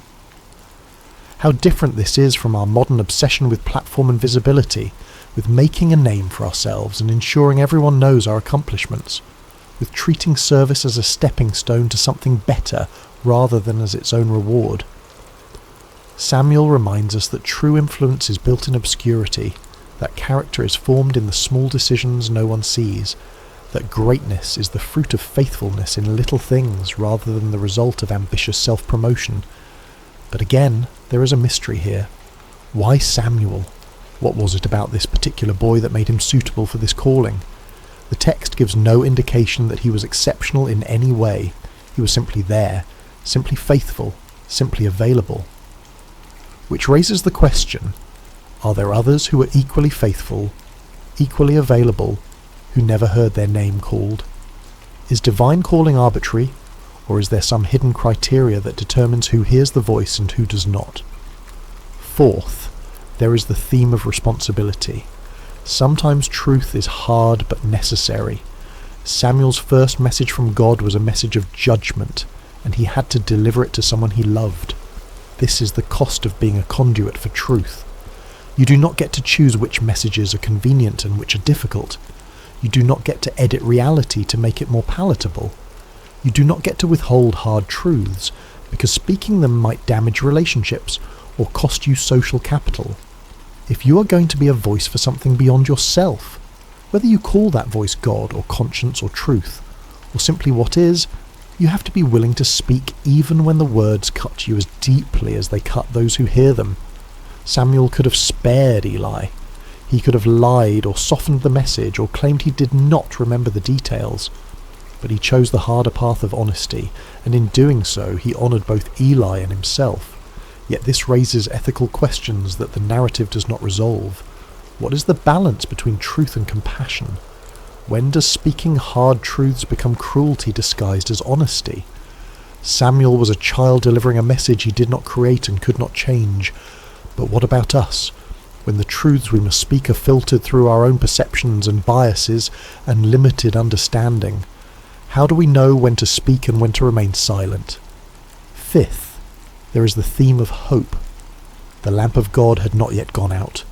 Even in the darkest period of Israel's spiritual life, when the priesthood was corrupt and the word of the Lord was rare and the nation was spiritually adrift, there was still a light burning somewhere in the darkness. God had not abandoned his people.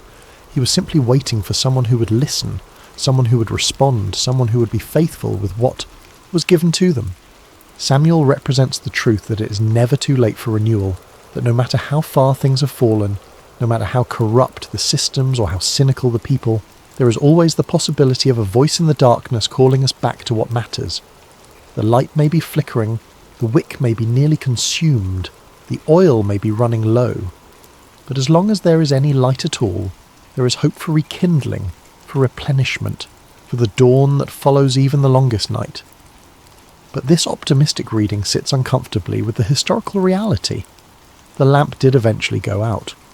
The sanctuary at Shiloh was destroyed. The ark was captured and never returned to that place.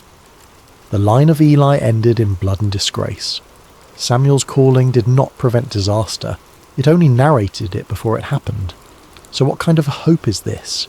Is it simply the hope that truth will be spoken, even if it changes nothing? Is it the hope that someone will bear witness, even in the midst of collapse?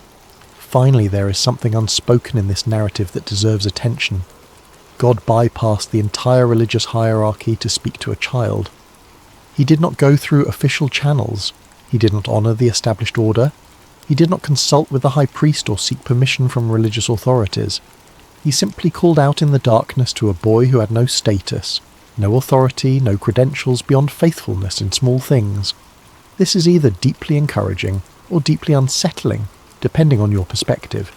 It suggests that divine communication is not controlled by institutions, that truth can emerge from the margins, that the voice of God might speak to those we least expect, rather than to those we have designated as official intermediaries. But it also raises anarchistic questions about authority and order, about how we distinguish genuine divine calling from delusion or manipulation, about what happens when everyone claims to hear the voice of God speaking contradictory messages. Samuel's story is ultimately about availability. He was not the most powerful person in Israel. He was not the most educated or the most connected. He was simply present, attentive, and willing to respond when he heard his name called. And that was enough. That has always been enough. But it invites us to ask, what are we available for?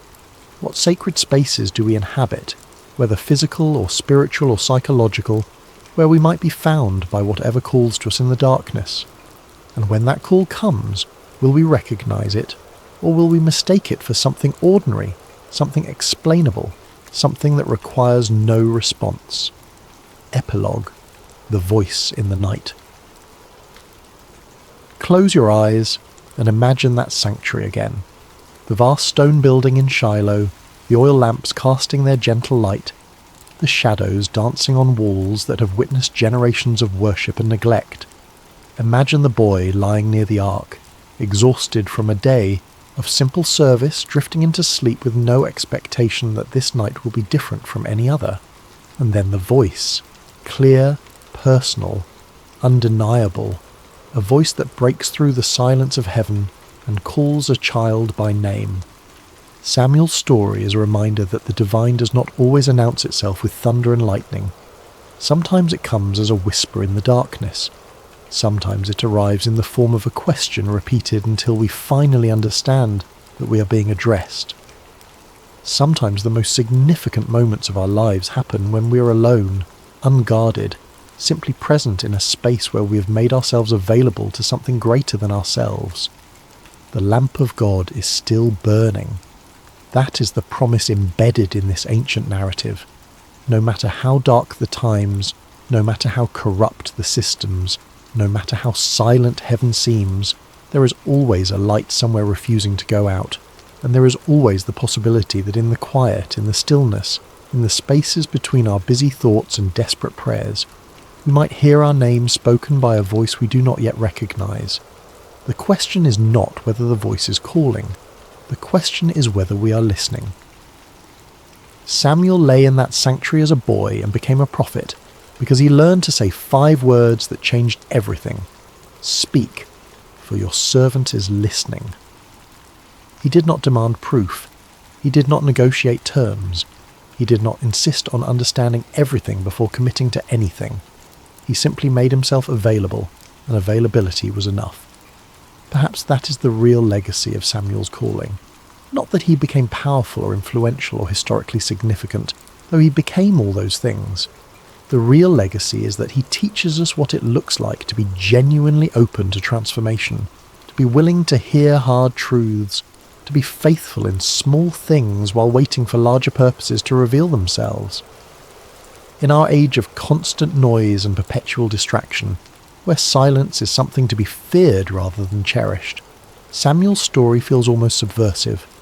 It suggests that the most important communications might not come through our devices or our carefully curated information streams.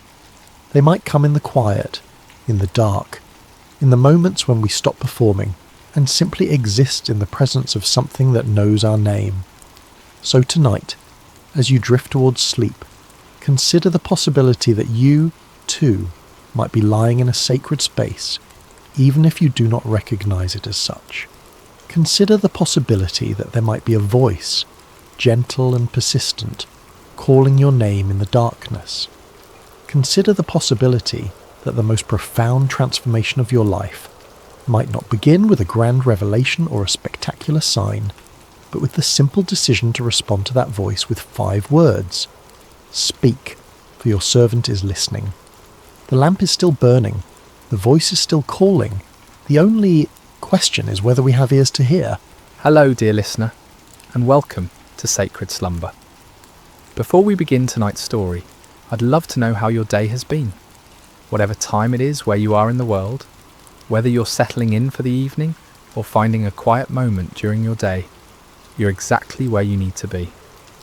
We have listeners joining us from every corner of the globe, and it's beautiful to think that we're all connected through these ancient stories that continue to speak to our hearts today. If this story brings you peace and you'd like to hear more like it, please consider subscribing to Sacred Slumber.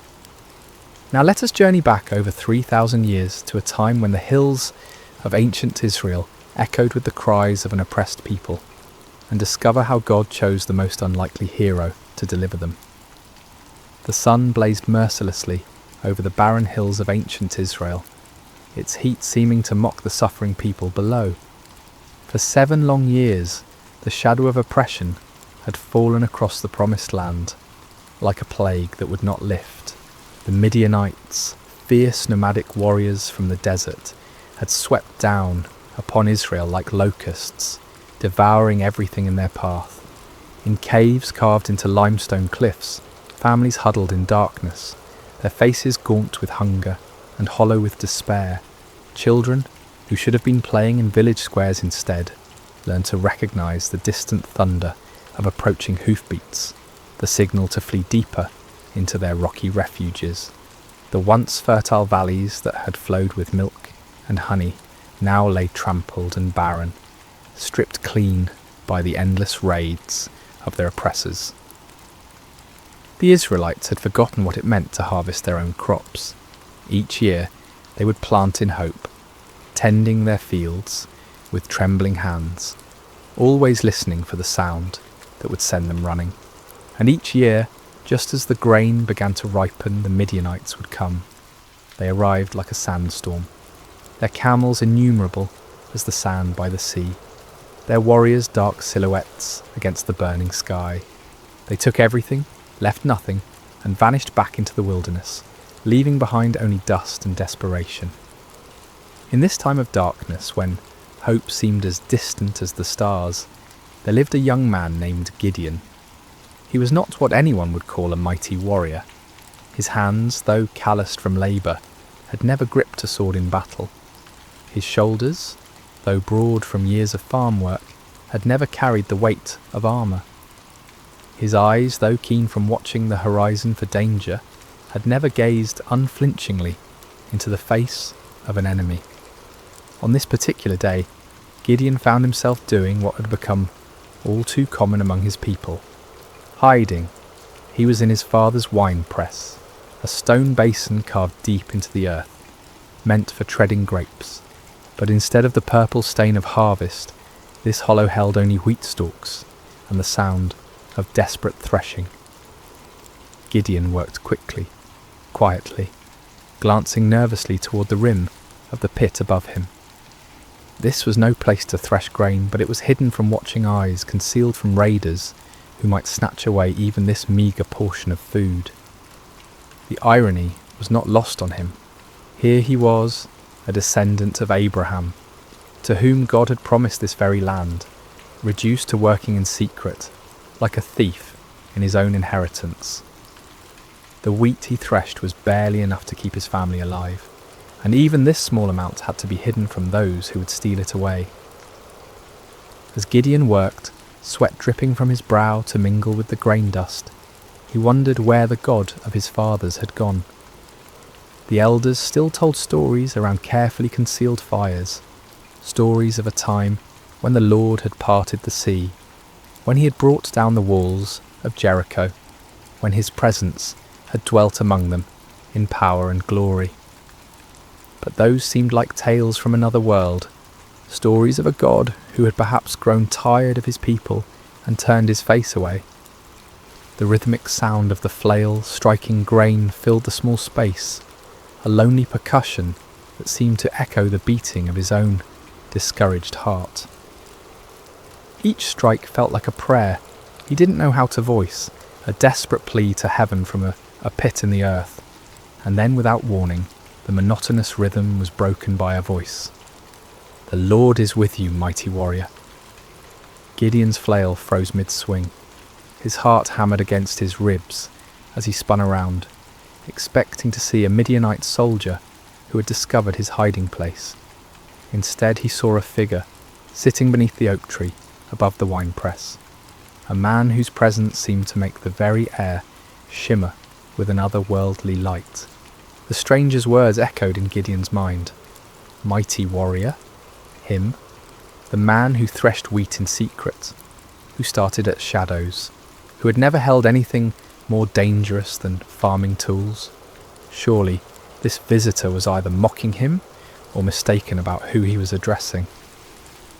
Gideon climbed slowly from the winepress, his legs unsteady, not from exertion, but from the strange presence of this visitor.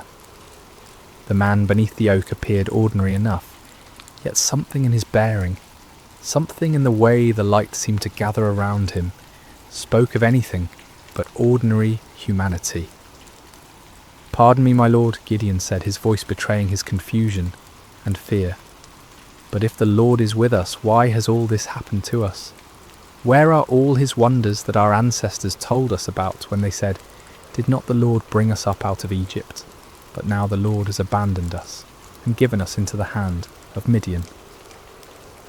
The words tumbled out of him like water breaking through a dam. 7 years of bottled frustration, 7 years of unanswered prayers, 7 years of watching his people suffer, while heaven remained silent. If this stranger claimed the Lord was with them, then where was the evidence? Where was the God who had once fought for Israel, with fire and earthquake, with angel armies and miraculous interventions? The figure beneath the oak tree regarded him with eyes that seemed to hold depths of understanding far beyond human measure. When he spoke, his voice carried an authority that made the ground beneath Gideon's feet feel somehow more solid, as if reality itself paid attention to his words. "Go in the strength you have and save Israel out of Midian's hand. Am I not sending you?" Gideon felt his knees nearly buckle. Save Israel? Him? The man who hid in wine presses, who jumped at the sound of the wind through the barley? This had to be some terrible mistake, some cosmic error in judgment. "Pardon me, my lord," he said again, his voice barely above a whisper, "but how can I save Israel? My clan is the weakest in Manasseh, and I am the least in my family." It was true. His family held no position of honour among the tribe. They owned no great flocks, commanded no respect in the councils of the elders. Gideon himself was the youngest son, the one who tended to mundane tasks while others made important decisions. He was nobody special, nobody who mattered, nobody whom anyone would follow into battle, but the mysterious visitor seemed unmoved by these protests. "I will be with you," he said simply, "and you will strike down all the Midianites, leaving none alive." The promise hung in the air between them, impossible and overwhelming. Gideon's mind reeled as he tried to comprehend what was being asked of him.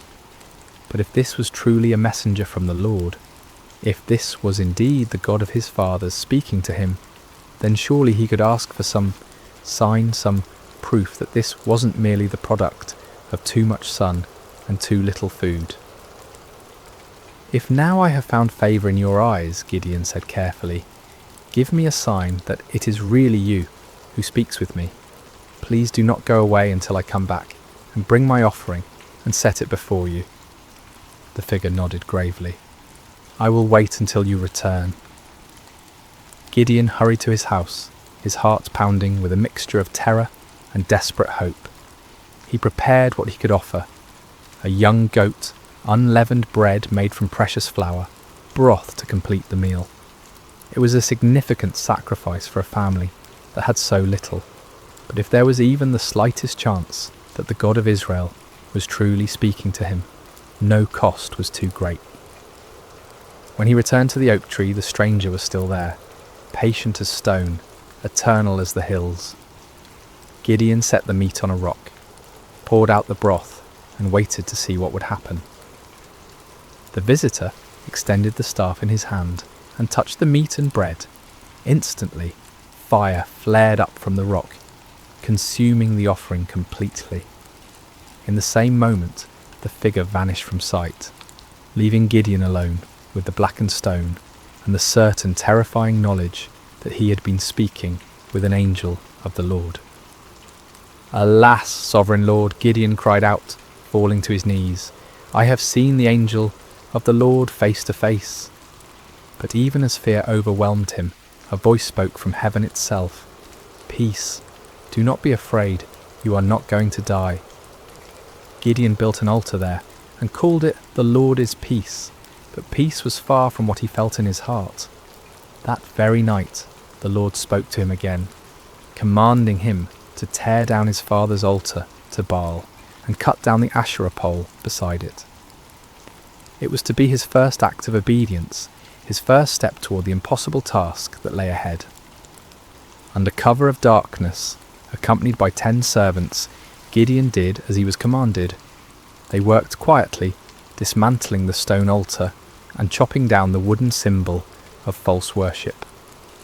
In their place, Gideon built an altar to the Lord and offered a bull as a sacrifice, using the wood from the Asherah pole as fuel for the fire. When morning came, the men of the town discovered what had been done. Their rage was immediate and fierce. They demanded that Joash, Gideon's father, bring out his son to be killed for destroying the altar of Baal, but Joash surprised everyone, including his son, with his response. "Are you going to plead Baal's cause?" he asked the angry crowd. "If Baal really is a god, he can defend himself when someone breaks down his altar." From that day on, Gideon was called Jerub-Baal, meaning, "Let Baal contend with him." But even after this first victory, even after seeing fire consume his sacrifice and hearing the voice of the Lord, doubt still gnawed at Gideon's heart like a persistent wound. When the Midianites assembled once again for their annual raid, gathering in the valley like a dark sea of destruction, Gideon knew the time had come. Yet still he hesitated. Still, he needed more assurance. That night, he took a wool fleece and placed it on the threshing floor. "If you will save Israel by my hand as you have promised," he prayed, "look, I will place a wool fleece on the threshing floor. If there is dew only on the fleece and all the ground is dry, then I will know that you will save Israel by my hand, as you said." In the morning the fleece was soaked with dew, while the ground around it was completely dry. Gideon wrung out the fleece and filled a bowl with water, but still he doubted. Still, he feared he was deceiving himself. "Do not be angry with me," he prayed again. "Let me make just one more request. Allow me one more test with the fleece, but this time make the fleece dry and let the ground be covered with dew." And God, patient with his fearful servant, did exactly as Gideon asked. The next morning, the fleece was dry while dew covered all the ground around it.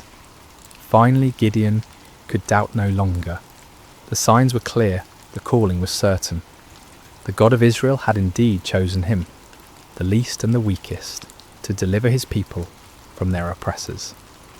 But as Gideon would soon discover, God's ways of winning battles were as unexpected as his choice of champions. Word spread quickly through the hill country of Israel. Gideon, son of Joash, had called for warriors to gather at the spring of Harod. The response was overwhelming.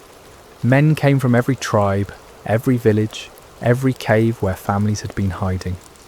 They came carrying whatever weapons they could find. Old swords passed down from fathers, farming implements that could serve as spears, slings and stones gathered from riverbeds. 32,000 men answered the call. It was a significant force, larger than any army Israel had mustered in years. As Gideon looked out over the sea of faces, weathered by years of oppression, but now bright with hope, he felt a stirring of confidence. Perhaps this task wouldn't be as impossible as it had seemed. But even as he counted his forces, Gideon knew they were still vastly outnumbered. In the valley below, the Midianites and their allies spread across the landscape like a plague of locusts. Their camels were indeed as numerous as the sand on the seashore. Their warriors a dark tide that seemed to stretch to the horizon. Conservative estimates put their numbers at over 100,000 fighting men, but some said there were twice that many. Gideon was contemplating these daunting odds when the Lord spoke to him once again, and the words he heard made his blood run cold. "You have too many men," the Lord said. "I cannot deliver Midian into their hands, or Israel would boast against me. My own strength has saved me. Now announce to the army, anyone who trembles with fear may turn back and leave Mount Gilead." Too many men? Gideon stared out at his army, then down at the vast enemy host in the valley. How could 32,000 be too many when facing such overwhelming odds? But the Lord's reasoning became clear. If Israel won this battle with such numbers, they would attribute the victory to their own military might, rather than to God's power. With a heavy heart, Gideon stood before his assembled forces. These men had left their families, their hiding places, their small measures of safety to answer his call. Now he had to tell some of them to go home. "Men of Israel," he called out, his voice carrying across the gathered warriors. "The Lord has spoken to me. Anyone among you who is afraid, anyone who trembles with fear, may return to his home. There is no shame in this. Go in peace." A murmur rippled through the crowd. Some men looked relieved, others confused, still others ashamed. But slowly, surely, men began to step forward, to gather their belongings, to turn away from the camp. What started as a trickle became a stream, then a flood. By evening, 22,000 men had departed for their homes, leaving only 10,000 behind. Gideon watched them go with a mixture of understanding and dread. He couldn't blame them for their fear, not after 7 years of running and hiding, but now his army was less than a third of its original size, facing an enemy that seemed to grow larger with every passing hour. Surely now the Lord would be satisfied with the numbers. Surely now they could plan their attack, develop their strategy, prepare for battle. But as the sun set over the camp, painting the sky the colour of blood, the voice of the Lord came to Gideon once more. "There are still too many men," the Lord said. "Take them down to the water, and I will thin them out for you there." Gideon felt as if the ground was shifting beneath his feet. Still too many? 10,000 men were still too many to face 100,000? What kind of battle was the Lord planning? The next morning Gideon led his remaining men down to the spring of Harod. The water was clear and cold, bubbling up from underground sources that had never failed, even in the driest years. The men were thirsty from the march and eager to drink. Separate those who lapped the water with their tongues, as a dog laps from those who kneel down to drink, the Lord instructed. Gideon watched carefully as his men approached the water. Most of them, weary and relieved to finally rest, knelt down and put their faces directly to the stream, drinking deeply. But a few, perhaps more cautious or alert, cupped water in their hands and lapped it quickly while keeping their eyes up, watching for danger. When the test was complete, Gideon counted with growing amazement and terror. Only 300 men had lapped the water like dogs. 300 out of 10,000. 300 to face the multitudes of Midian. "With the 300 men that lapped I will save you and give the Midianites into your hands," the Lord said. "Let all the others return home." The dismissal of the remaining 9,700 men was even more painful than the first reduction. These were the men who had stayed when others fled, who had shown courage and commitment. Yet now they too had to be sent away, carrying with them the supplies and provisions that would have sustained a larger force. As evening fell over the camp, Gideon found himself staring at his tiny army.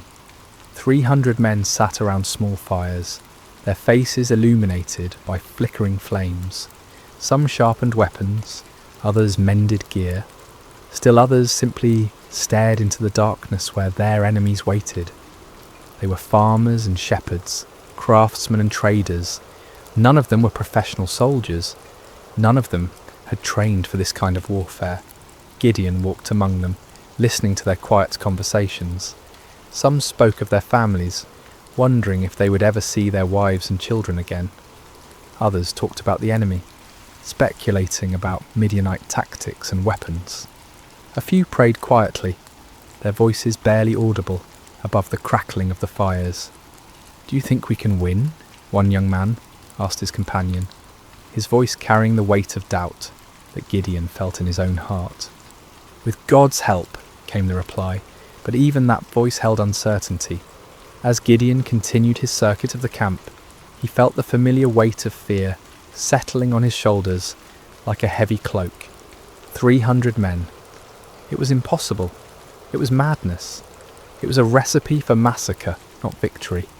But even as doubt assailed him, Gideon remembered the fire that had consumed his sacrifice, the signs with the fleece, the voice that had called him mighty warrior when he was anything but mighty, the God who had chosen him, who had reduced his army to an impossibly small number, was the same God who had parted the Red Sea, who had brought down the walls of Jericho with trumpets and shouts.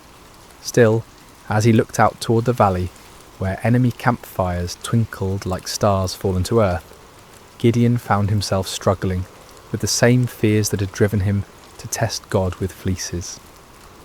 The odds were beyond daunting. They were simply impossible.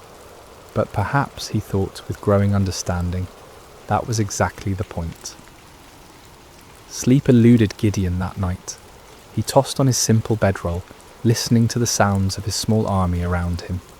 Some of the men snored peacefully, displaying a faith or fatalism that he envied. Others, like himself, shifted restlessly, no doubt contemplating the impossibility of what lay ahead.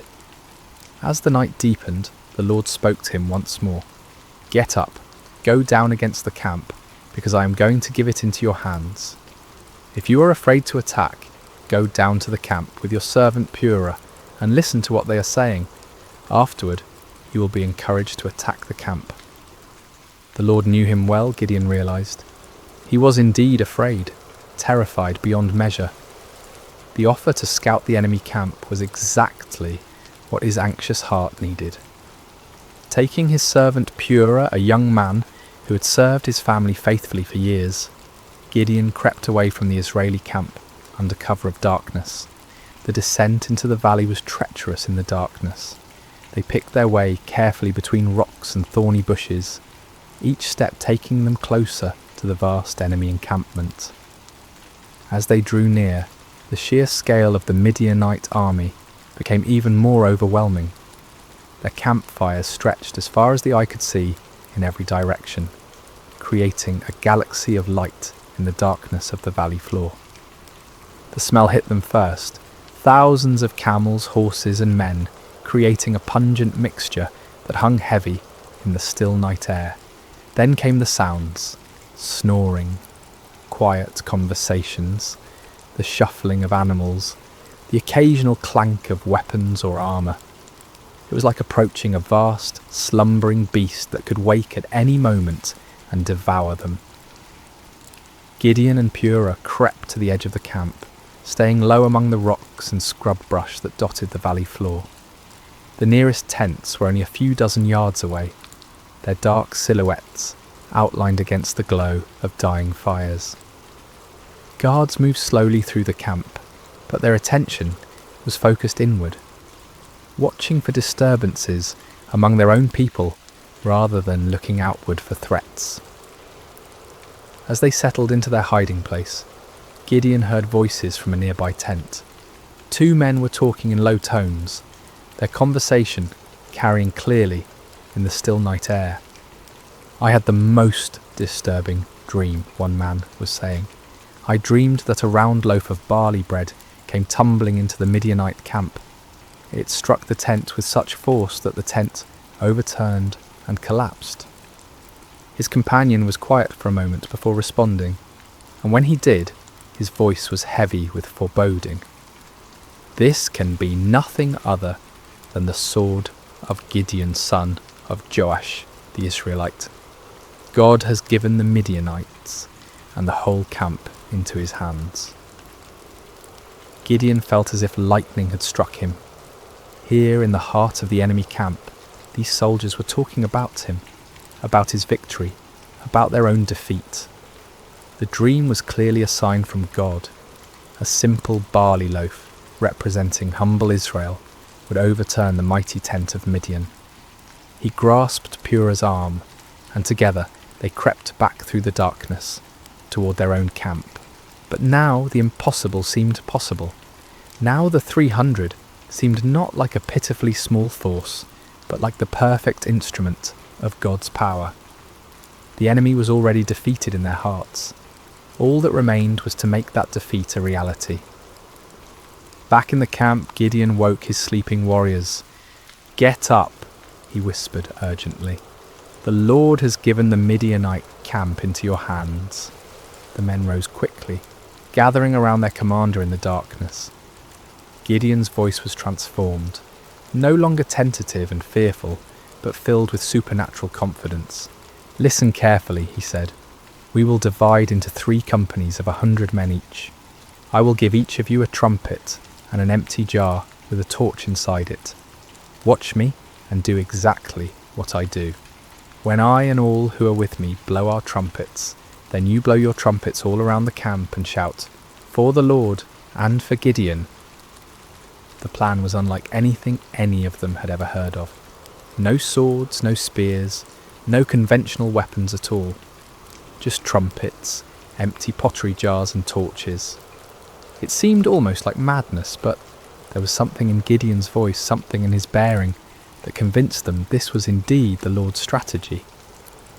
The men moved quickly and quietly to gather the supplies they would need. Clay jars were found and emptied. Torches were prepared and placed carefully inside, so that their light was completely hidden. Each man took a trumpet, though few of them had any experience with such instruments. The plan didn't require musical skill, however, only the ability to make noise. As the first company prepared to move out, Gideon looked at his men one final time. These farmers and shepherds, these ordinary men who had answered an extraordinary call, were about to attempt something that would be remembered for generations to come. They were terrified. He could see it in their faces, but they were also determined. They'd come too far to turn back now. "Remember," Gideon said quietly, "we are not fighting this battle alone. The Lord goes before us. Trust in him, follow my lead, and we will see the salvation of Israel this very night." The 3 companies spread out in the darkness, moving carefully around the perimeter of the enormous enemy camp.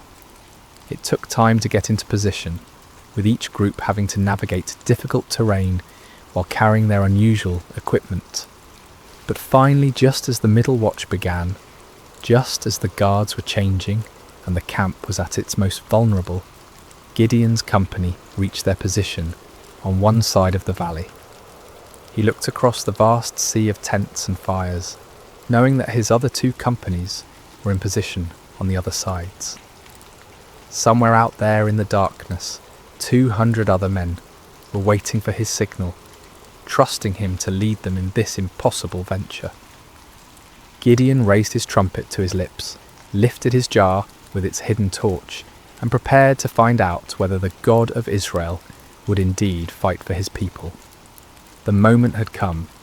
300 men were about to challenge an army of over 100,000, armed with nothing but faith and the most unusual weapons in the history of warfare. The fate of Israel hung in the balance, suspended in the darkness between doubt and faith, between human impossibility and divine power. The signal came like thunder splitting the night sky. Gideon's trumpet blast echoed off the hills surrounding the valley, a piercing note that seemed to come from heaven itself. In the same instant, he smashed his clay jar against a rock, releasing the torch inside to blaze forth like a star suddenly born in the darkness. "A sword for the Lord and for Gideon," he shouted at the top of his lungs. The response was immediate and devastating. All around the perimeter of the vast Midianite camp, 299 other men followed their commander's example. The sound was indescribable. 300 trumpets blowing at once, creating a wall of noise that seemed to shake the very foundations of the earth. 300 clay jars smashed simultaneously, the sound like thunder crashing over and over again. 300 torches suddenly blazed to life, creating a ring of fire around the sleeping army. And 300 voices roared out the battle cry, "A sword for the Lord and for Gideon." The effect on the Midianite camp was catastrophic. Men who had been sleeping peacefully moments before were jolted awake by the tremendous noise, their minds struggling to comprehend what was happening. In the darkness, disoriented and terrified, they saw only the ring of torches surrounding them, and heard only the overwhelming sound of trumpets and shouting. To their sleep-clouded minds, it seemed as if they were surrounded by a vast army. The torches suggested thousands of soldiers, each one marking a warrior ready to attack. The trumpets spoke of organised military might, of disciplined forces moving in coordinated assault. The unified battle cry indicated an enemy confident of victory, sure of their superior strength. Panic spread through the camp like wildfire. Men stumbled from their tents, grabbing weapons, looking desperately for officers to tell them what to do. But in the chaos and darkness, with the deafening noise continuing all around them, communication was impossible. No one could hear orders over the sound of 300 trumpets. No one could see clearly through the confusion of flickering torches and deep shadows. "We're surrounded," someone screamed. "The whole Israeli army is here," shouted another. "We're all going to die," cried a third. The panic was contagious, spreading from tent to tent, from company to company, until the entire vast army was in the grip of terror. Men began running in all directions, some trying to escape what they perceived as encirclement, others attempting to mount some kind of defence against an enemy they couldn't see or understand. In their confusion and fear, the unthinkable began to happen. Midianite soldiers, unable to distinguish friend from foe in the chaos, began attacking each other. A man running through the darkness looked like an enemy soldier. A voice shouting commands in the confusion sounded like the voice of an Israeli warrior. Every shadow could be hiding an attacker. Swords were drawn not against the 300 Israelites on the perimeter, but against fellow Midianites. Spears were thrust not at the enemy, but at allies who had become indistinguishable from foes in the panic and darkness. The great army that had terrorized Israel for 7 years was turning on itself, destroying itself in its fear and confusion. Gideon and his men maintained their positions around the camp, continuing to blow their trumpets and brandish their torches, watching in amazement as their enemies did the work of destruction for them. It was the most extraordinary battle any of them had ever witnessed, a battle won without striking a single blow, a victory achieved through terror rather than traditional warfare. As the chaos in the camp intensified, the Midianites began a massive retreat. Those who could find their camels or horses fled toward the Jordan River and beyond.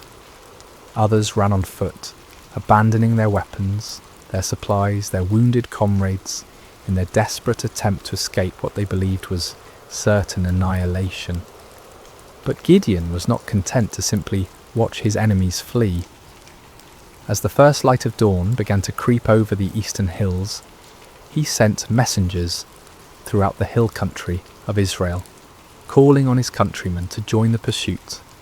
"Come down against the Midianites," the messengers proclaimed, "and seize the waters of the Jordan ahead of them as far as Beth-barah." The response was immediate and enthusiastic. Men who had been hiding in caves for 7 years suddenly found themselves called to active pursuit of their oppressors. They came streaming down from the hills, like water released from a dam, energized by the news that the mighty Midianite army was in full retreat. The men of Ephraim were particularly effective, seizing the fords of the Jordan River and trapping many of the fleeing enemy forces. They captured and killed Oreb and Zeb, 2 of the Midianite leaders, bringing their heads to Gideon as proof of their victory. Meanwhile, Gideon and his original 300 men continued the pursuit of the main enemy force. They crossed the Jordan River, following the fleeing armies eastward into the deserts. Despite their exhaustion, despite having had no sleep and little food, they pressed on relentlessly. The psychological impact of the night's events had completely broken the spirit of the Midianite alliance. Armies that had seemed invincible just hours before were now scattered bands of demoralised fugitives. The camels that had been as numerous as sand by the seashore were now obstacles to rapid flight rather than instruments of swift attack. Gideon's small force continued to grow as more Israelites joined the pursuit. Men from Naphtali, Asher, and all of Manasseh took up arms and chased the fleeing enemy. What had begun as an impossible battle for 300 men had become a nationwide uprising, a complete reversal of 7 years of oppression. The fleeing Midianites tried to regroup at Succoth and Penuel, but the local officials, perhaps fearing retaliation, refused to provide them with food or assistance. Gideon's pursuit was relentless, driving them ever deeper into the wilderness, further from their base of operations, further from any hope of mounting a counterattack. Finally, in the desert east of the Jordan, Gideon caught up with the remnants of the great army. Zebah and Zalmunna, the 2 kings of Midian, were there with about 15,000 men, all that was left of an army that had once numbered over 100,000. Even this reduced force vastly outnumbered Gideon's 300, but their spirit was completely broken. The final battle was swift and decisive. The Midianite army, already demoralised and exhausted, offered little resistance. Zebah and Zalmunna were captured alive, bringing to an end the 7-year reign of terror that had plagued Israel. As the sun set on that remarkable day, Gideon found himself looking out over a battlefield strewn with the evidence of complete victory. The mighty army that had seemed invincible just 24 hours earlier was destroyed. The kings who had terrorised his people were prisoners. The oppression that had driven Israel into caves and hiding places was broken forever. It had all begun with 300 men, 300 trumpets, 300 torches, and faith in a God who specialises in impossible victories. The journey back to Israel was unlike anything the land had seen in generations. What had begun as a desperate flight by 300 terrified farmers had become a triumphant procession that seemed to grow with every mile. Men emerged from caves and hidden places, women came out of their refuges, children ran alongside the returning heroes. The roads that had been empty for 7 years, too dangerous for normal travel, were now filled with celebration. Gideon rode at the head of the procession, the captured kings Zebah and Zalmunna walking in chains behind him. The sight of these once mighty rulers, who had struck terror into Israelite hearts for so long, now humbled and defeated, was almost too wonderful to believe. People lined the roads just to see them, to confirm with their own eyes that the nightmare was truly over. As they passed through villages and towns that had been ghost settlements just days before, people poured out of their houses with tears of joy streaming down their faces. Children, who had never known anything but hiding and fear, looked with wonder at the defeated enemy kings. Elderly men and women who remembered the time before the oppression began whispered prayers of thanksgiving to the God who had delivered them. The celebration that erupted across Israel was spontaneous and overwhelming. In every settlement, people brought out whatever food they had hidden away and shared it freely. Wine that had been buried for safekeeping was uncorked and passed around. Songs that had been silenced for 7 years rang out again from hilltops and valleys. But perhaps the most remarkable aspect of the victory was how complete it had been. The Midianite power was not just temporarily broken, but utterly destroyed. Their military organisation was shattered, their leadership eliminated, their will to fight completely crushed. Never again would they be able to mount the kind of massive raids that had devastated Israel year after year. The psychological impact was equally profound. For 7 years, the Israelites had seen themselves as victims, as weak and helpless prey for stronger predators. Now they had witnessed their God fighting for them in the most dramatic way imaginable. The story of the 300 and their trumpets would be told and retold around campfires for generations to come. A permanent reminder that no enemy is too strong when the Lord chooses to fight for his people. When Gideon finally reached his homeland, representatives from all the tribes of Israel came to meet him. They came with a proposal that on the surface seemed like the natural conclusion to his remarkable victory. "Rule over us," they said, their voices filled with genuine admiration and gratitude. "You, your son, and your grandson, because you have saved us from the hand of Midian." It was an offer of kingship, of dynastic rule that would establish Gideon's family as the permanent rulers of Israel. After centuries of loose tribal confederation, of judges who arose in times of crisis only to fade from prominence when the emergency passed, the people were ready for something more permanent, more stable, and who better to serve as their king than the man who had delivered them from their greatest enemy? The offer was tempting beyond measure. Gideon had gone from threshing wheat in secret to being offered the crown of all Israel.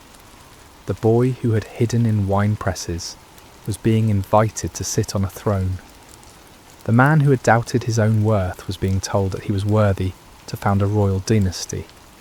But Gideon's response revealed the depth of his spiritual growth during this incredible journey. The fearful farmer who had needed multiple signs and confirmations had become a man who understood something fundamental about the nature of God's kingdom. "I will not rule over you," he declared firmly, "nor will my son rule over you. The Lord will rule over you." It was a profound statement of faith and wisdom. Gideon recognized that Israel's true king was the Lord himself, and that any human ruler would be merely a steward of God's authority. He had learned through his own experience that victory came not through human strength or wisdom, but through complete dependence on divine power. To accept a crown now would be to claim credit for what God alone had accomplished. The people were disappointed but not surprised. They had seen enough of Gideon's character to understand that he was not motivated by personal ambition. Still, they wanted to honour him in some way, to create some lasting memorial to his remarkable victory. Gideon did make one request of the people, though it would prove to be a fateful one. "I do ask one thing of you," he said. "Each of you give me an earring from your share of the plunder." The Midianites, like many desert peoples, wore gold earrings, and the spoils of victory included a considerable amount of such jewellery. The Israelites were happy to comply with this modest request. They spread out a garment, and each man threw a gold earring onto it. When all the contributions were gathered, the weight of the gold was 1,700 shekels, an enormous fortune by the standards of the time. In addition to the earrings, there were ornaments, pendants, and purple garments worn by the Midianite kings, as well as chains from their camels' necks. With this gold, Gideon made an ephod, a ceremonial garment similar to what the high priest wore. His intentions may have been pure, perhaps wanting to create a memorial to God's victory or a way for the people to seek divine guidance. But the results were tragic. All Israel prostituted themselves by worshipping it there, and it became a snare to Gideon and his family. The very man who had torn down his father's altar to Baal, who had refused the crown because only God should rule Israel, inadvertently created an object that led his people back into idolatry. It was a sobering reminder of how easy it is for even the most faithful to stumble, how quickly victory can turn to spiritual defeat. The golden ephod, created from the spoils of a battle won by faith alone, became a false god that drew the people's hearts away from the true God who had delivered them. Yet despite this failing, the primary result of Gideon's victory endured. The land had peace for 40 years during his lifetime. The Midianites never recovered from their devastating defeat. Other potential enemies, seeing what had happened to the mighty Desert Confederation, thought twice before threatening Israel. Gideon himself lived quietly on his estate, enjoying the respect of his people but never again taking up the sword. He married and had many children, 70 sons from his various wives. One son, born to a concubine in Shechem, was named Abimelech, and he would later bring great trouble to Israel in his quest for the power his father had refused. When Gideon died at a good old age, he was buried in the tomb of his father Joash in Ophrah of the Abiezrites. His death marked the end of an era, the passing of a man who had embodied both the highest faith and the deepest human frailty. As we reach the end of this ancient story, told now across thousands of years and countless retellings, the lessons of Gideon's life continue to resonate with profound relevance. His journey from fearful farmer to victorious leader speaks to truths that transcend time and culture, offering wisdom for anyone who has ever felt inadequate for the tasks before them. The first and most striking lesson is how God chooses his instruments. When the angel called Gideon a mighty warrior while he hid in a wine press, it seemed like either a mistake or a cruel joke. Gideon was none of the things we typically associate with great leaders. He wasn't brave, wasn't confident, wasn't from an important family, wasn't trained in warfare or politics. By every human measure, he was spectacularly unqualified for the task ahead. Yet this was precisely why God chose him. The Lord deliberately selects the weak to confound the strong, the foolish to shame the wise, the lowly to humble the proud. Gideon's weakness became the perfect vessel for divine strength because there could be no question about who deserved the credit for the victory. This principle was reinforced by the reduction of Gideon's army from 32,000 to 300. With overwhelming numbers, Israel might have attributed their victory to superior military strategy or exceptional courage. With just 300 men, there could be no doubt that the victory belonged to God alone. The method of the victory itself drove this point home with unmistakable clarity. No swords were swung, no arrows were shot, no conventional battle was fought. Instead, the enemy was defeated by trumpets, torches, and shouting. It was a victory that made no sense according to human wisdom, but perfect sense according to divine strategy. Gideon's story also illustrates the patient grace of God toward human weakness. When Gideon asked for signs, when he tested God with fleeces, when he needed encouragement through overhearing the enemy's dream, the Lord did not respond with anger or impatience. Instead, he provided exactly what his frightened servant needed to move forward in faith. This divine patience extends to our failures as well as our fears. Even when Gideon created the golden ephod that led Israel into idolatry, even when his victory was tainted by this spiritual stumble, God's larger purposes were not thwarted. The peace that came to Israel lasted for 40 years, and the story of Gideon's faith continued to inspire future generations. Yet Gideon's failure with the ephod serves as a sobering warning about the subtle nature of spiritual pride. The man who had refused a crown could still fall into the trap of creating an object that drew worship away from God. Victory can be more spiritually dangerous than defeat, success more corrupting than failure. Even those who have experienced God's power in extraordinary ways must remain vigilant against the pride that can grow from their very victories. The story also reveals the importance of recognizing God's sovereignty in our circumstances. When Gideon questioned why God had allowed the Midianite oppression, he was struggling with one of humanity's oldest questions. Why does a good God permit suffering? The answer that emerges from his story is not a theological explanation, but a practical demonstration. God had not abandoned his people. He was preparing to deliver them in a way that would reveal his power and restore their faith. Sometimes what looks like divine absence is actually divine preparation. The 7 years of oppression created the conditions that made Israel ready to trust completely in God rather than in their own strength. Without that desperation, they might never have been willing to follow 300 men with trumpets against an army of over 100,000. Gideon's reluctance to accept the crown offers another crucial lesson about the nature of true leadership. The people wanted to make him king because he had saved them, but Gideon understood that salvation belongs to God alone. Human leaders are at their best when they serve as instruments of divine will rather than as objects of human worship. This principle applies far beyond political leadership.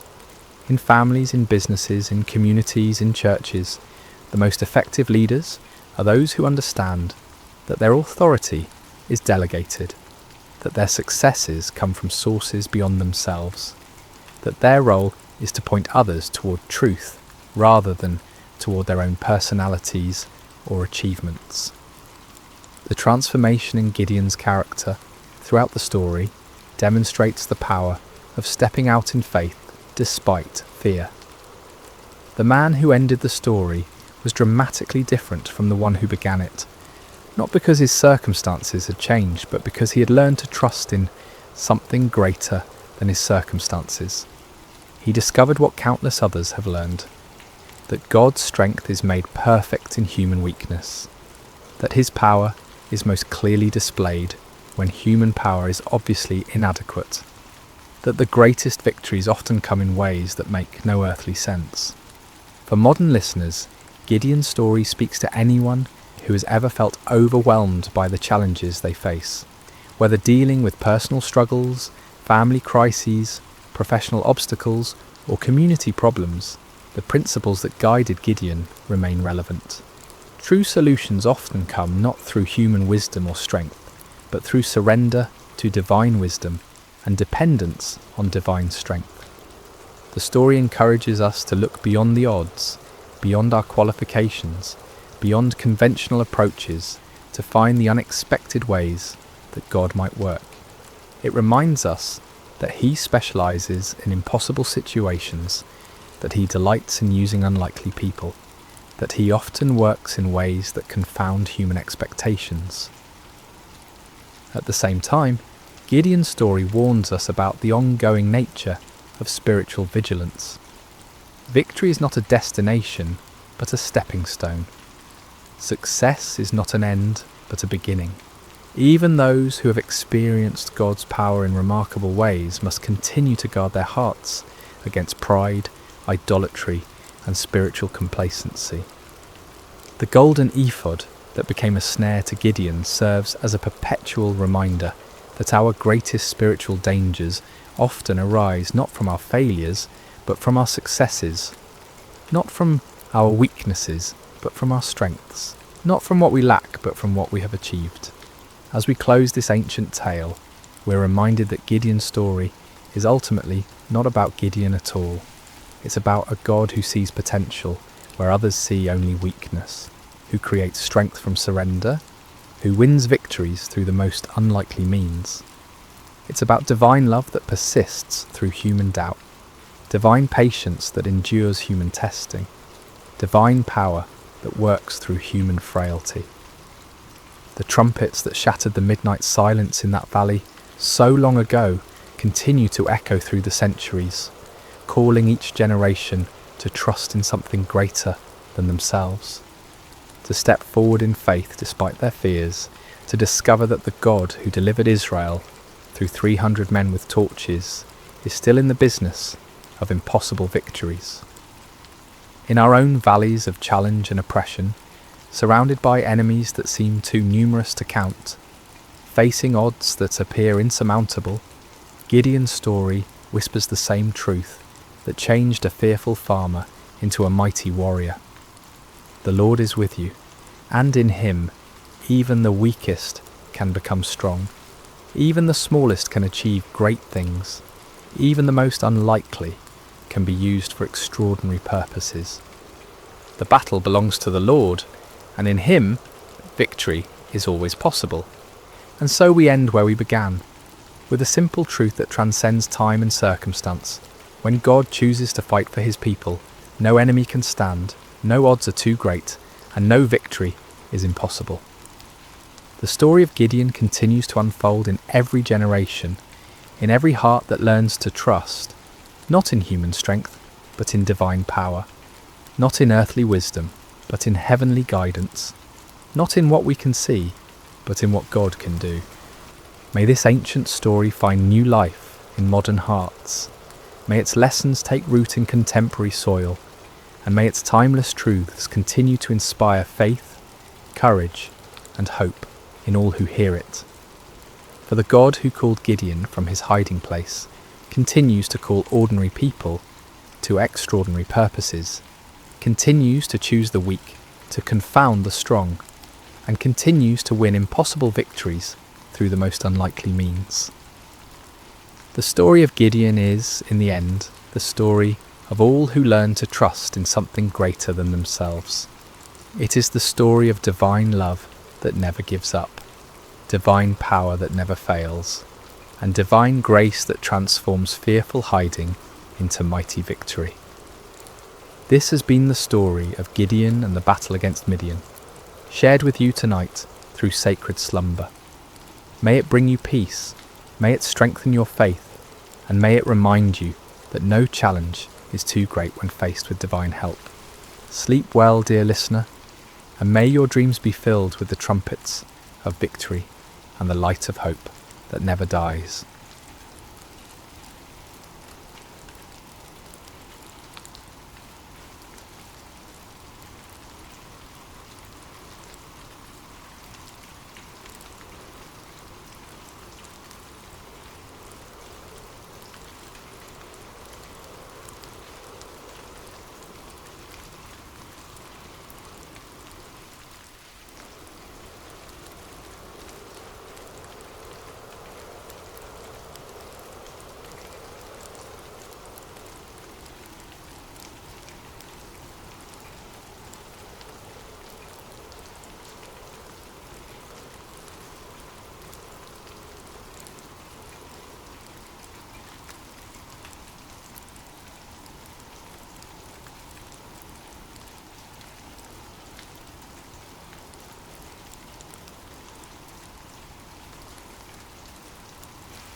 Hello dear listener and welcome to Sacred Slumber. Before we begin tonight's story, I'd love to know how your day has been. Whether it was filled with joy or challenges, you're exactly where you need to be right now. What time is it where you are in the world? Are you settling down for the evening, or perhaps finding a quiet moment in the middle of your day? Wherever you are listening from, know that you are part of our global community of souls, seeking peace and spiritual connection. If this is your first time joining us, please consider subscribing to Sacred Slumber. We're here to bring you stories that nourish the spirit and calm the mind. Tonight, we journey to ancient Judah, to a time when God called a young man named Jeremiah to carry a message of both warning and hope. This is a story about divine calling, about being reshaped by loving hands, and about finding purpose even in the midst of struggle. So settle in, take a deep breath, and let us begin. In the 13th year of King Josiah's reign over the kingdom of Judah, when the morning mist still clung to the hills of Anathoth, a young man named Jeremiah sat beneath the shade of an ancient olive tree. The leaves whispered secrets in the gentle breeze, and somewhere in that whisper something stirred within his heart. Something he couldn't yet name, but could feel as surely as the warm earth beneath his feet. Jeremiah was not like the other young men of his village. While they spoke boldly of their plans and dreams, he preferred the quiet company of his thoughts. While they gathered in the marketplace to debate and jest, he found himself drawn to solitary places where he could listen to the deeper rhythms of life. His father, Hilkiah, was a priest, and perhaps that was why Jeremiah felt such a natural pull toward the sacred, toward the spaces where heaven seemed to touch earth. On this particular morning, as the sun climbed higher and cast dancing shadows through the olive branches, Jeremiah felt that familiar stirring grow stronger. It was as if someone were calling his name from a great distance, though he heard no voice with his ears. The sensation was both thrilling and terrifying, like standing at the edge of a vast ocean knowing you were meant to step in but uncertain of your ability to swim. Then, as clearly as if someone had spoken directly into his ear, came the words that would change everything. Before I formed you in the womb, I knew you. Before you were born, I set you apart. I appointed you as a prophet to the nations. Jeremiah's heart raced. He looked around, half expecting to see someone standing nearby, but he was alone with only the olive tree and the endless blue sky as witnesses. The voice came again, gentle yet unmistakable. "Jeremiah, I have called you to be my messenger." The young man's immediate response was one of panic. "Sovereign Lord," he whispered, his voice barely audible even to himself. "I don't know how to speak. I am too young. Who would listen to me? I am nobody special, just a priest's son from a small village. Surely you have made a mistake." But the presence that surrounded him was filled with such love and certainty that his fears began to quiet. "Do not say you are too young," came the gentle correction. "You must go to everyone I send you to and say whatever I command you. Do not be afraid of them, for I am with you and will rescue you." In that moment, Jeremiah felt something touch his lips. Not a physical touch, but something deeper, more real than anything he had ever experienced. "I have put my words in your mouth," the voice continued. "See, today I appoint you over nations and kingdoms to uproot and tear down, to destroy and overthrow, to build and to plant." As the presence gradually faded, leaving only the normal sounds of morning, birds singing, leaves rustling, the distant lowing of cattle, Jeremiah remained sitting beneath the olive tree, stunned by what had just occurred. His life had been ordinary just moments before, and now he was being called to something extraordinary. The weight of it should have crushed him, but instead he felt a strange peace settling over his spirit.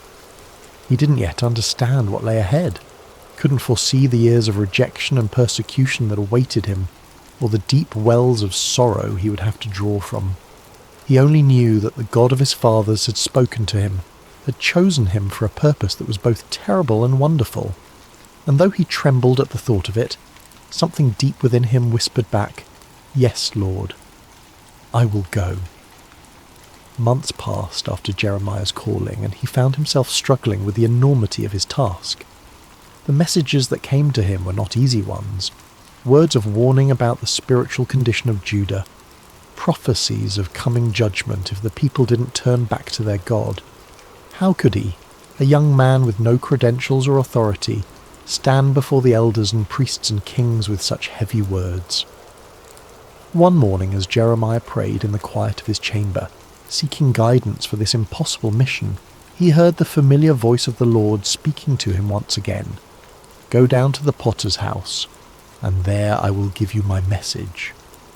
Jeremiah had passed by the potter's house countless times in his life, but had never paid it much attention. It was a humble building on the outskirts of the village, marked by the constant sound of the spinning wheel and the earthy smell of wet clay. As he approached that day, however, he felt a sense of anticipation, as if he were about to witness something profound. The potter was an elderly man named Malachi, whose hands bore the calluses and clay stains of decades spent at his craft. His hair was white as wool, and his eyes held the patient wisdom of someone who had spent his life creating beauty from formless earth. When Jeremiah arrived, Malachi looked up from his wheel and smiled, as if he'd been expecting him. "Shalom, young prophet," Malachi said, his voice warm with genuine kindness. "Please sit and watch. I have work to do." Jeremiah settled himself on a wooden stool in the corner of the workshop, fascinated despite himself. He had never really watched a potter at work before, had never paid attention to the intricate process of creation that happened in this simple space. The wheel began to turn, and Malachi placed a lump of clay in the centre, his hands moving with practiced precision. At first the clay seemed to resist, wobbling and threatening to collapse, but Malachi's hands were steady and sure, applying just the right amount of pressure, guiding the clay upward into the beginning of what would become a vessel. Jeremiah watched in wonder as the formless lump slowly took shape, The wide base, curving sides, the promise of something beautiful and functional. But then something went wrong. Perhaps there was a stone in the clay, or a dry patch that wouldn't bend. The emerging vessel began to collapse, its sides caving in despite the potter's careful ministrations. Jeremiah expected to see frustration on Malachi's face, perhaps anger at the ruined work. Instead, the old man simply smiled and pressed the clay back into a lump, ready to begin again. "The clay has its own nature," Malachi explained, his hands already starting to reshape the material. "Sometimes it has hard spots, or air bubbles, or impurities that make it difficult to work with. But clay is forgiving. It can always be reformed, reshaped, made into something new." As Jeremiah watched, the potter began again, this time working the clay more thoroughly, removing the impurities that had caused the first attempt to fail. Slowly, patiently, lovingly, a new vessel began to emerge, different from the first but no less beautiful. In fact, this second creation seemed to have a character all its own, shaped by the very challenges that had destroyed its predecessor. It was then that Jeremiah heard the voice of the Lord speaking to him, as clear as if someone were standing beside him. "Can I not do with you, Israel, as this potter does? Like clay in the hand of the potter, so are you in my hand." The words hit Jeremiah like a revelation. He understood now why he had been sent to this place, why he needed to witness this simple yet profound act of creation. The people of Judah were like clay in God's hands, sometimes stubborn, sometimes marred by the impurities of sin and rebellion. But God was not a harsh taskmaster who would discard them when they failed to take shape properly. He was like Malachi, patient and loving, willing to reshape them again and again until they became the vessels he had always intended them to be. "The message I want you to carry," the Lord continued, "is not just one of judgment, but of hope. Yes, I must sometimes tear down what is corrupt and broken, but I tear down in order to build up again, in order to create something better and more beautiful than before." Jeremiah felt tears welling up in his eyes as he watched the potter's hands continue their gentle work. Here was a picture of God's character that he had never fully grasped before, not the angry judge he had sometimes imagined, but the patient artist who sees potential in every lump of clay, who never gives up on his creation, who can bring beauty from the most unlikely materials. "Thank you," he whispered to Malachi as he prepared to leave. The old potter looked up from his work and smiled. "The clay thanks the potter by yielding to his hands," Malachi replied. "Perhaps that is all any of us can do, yield to the hands that know how to shape us into something beautiful." As Jeremiah walked home through the narrow streets of his village, he felt a new understanding of his calling beginning to take root in his heart. He was not just a bearer of bad news, but a messenger of hope. The God who had called him was not a destroyer but a creator, not a tyrant but a loving craftsman who would never abandon his work. The words came to him then, the message he would carry to the people of Judah. "If at any time I announce that a nation or kingdom is to be uprooted, torn down and destroyed, and if that nation I warned repents of its evil, then I will relent and not inflict on it the disaster I had planned. And if at another time I announce that a nation or kingdom is to be built up and planted, and if it does evil in my sight and does not obey me, then I will reconsider the good I had intended to do for it." It was a message of both warning and promise, of judgment and mercy intertwined. Like the potter's hands, God's discipline was always aimed at restoration, always working toward the creation of something more beautiful than before. Armed with this new understanding, Jeremiah began his prophetic ministry in earnest. But if he had hoped that his message of God's love and patience would be readily received, he was quickly disillusioned. The people of Judah, from the poorest peasant to the most powerful priest, seemed determined to resist the very hands that were trying to reshape them. His first major public appearance came during the reign of King Jehoiakim, Josiah's son, who had turned away from his father's reforms and allowed idolatry to flourish once again throughout the land. Jeremiah stood in the temple courts, his voice carrying across the stone courtyard as he delivered the message God had given him. "This is what the Lord says," he proclaimed, his young voice growing stronger with each word. "Reform your ways and your actions, and I will let you live in this place. Do not trust in deceptive words and say, 'This is the temple of the Lord, the temple of the Lord, the temple of the Lord.' If you really change your ways and your actions and deal with each other justly, if you do not oppress the foreigner, the fatherless or the widow, and do not shed innocent blood in this place, and if you do not follow other gods to your own harm, then I will let you live in this place, in the land I gave your ancestors for ever and ever." The reaction was immediate and hostile. The priests, who had grown comfortable with their compromises and political alliances, saw Jeremiah's words as a direct threat to their authority.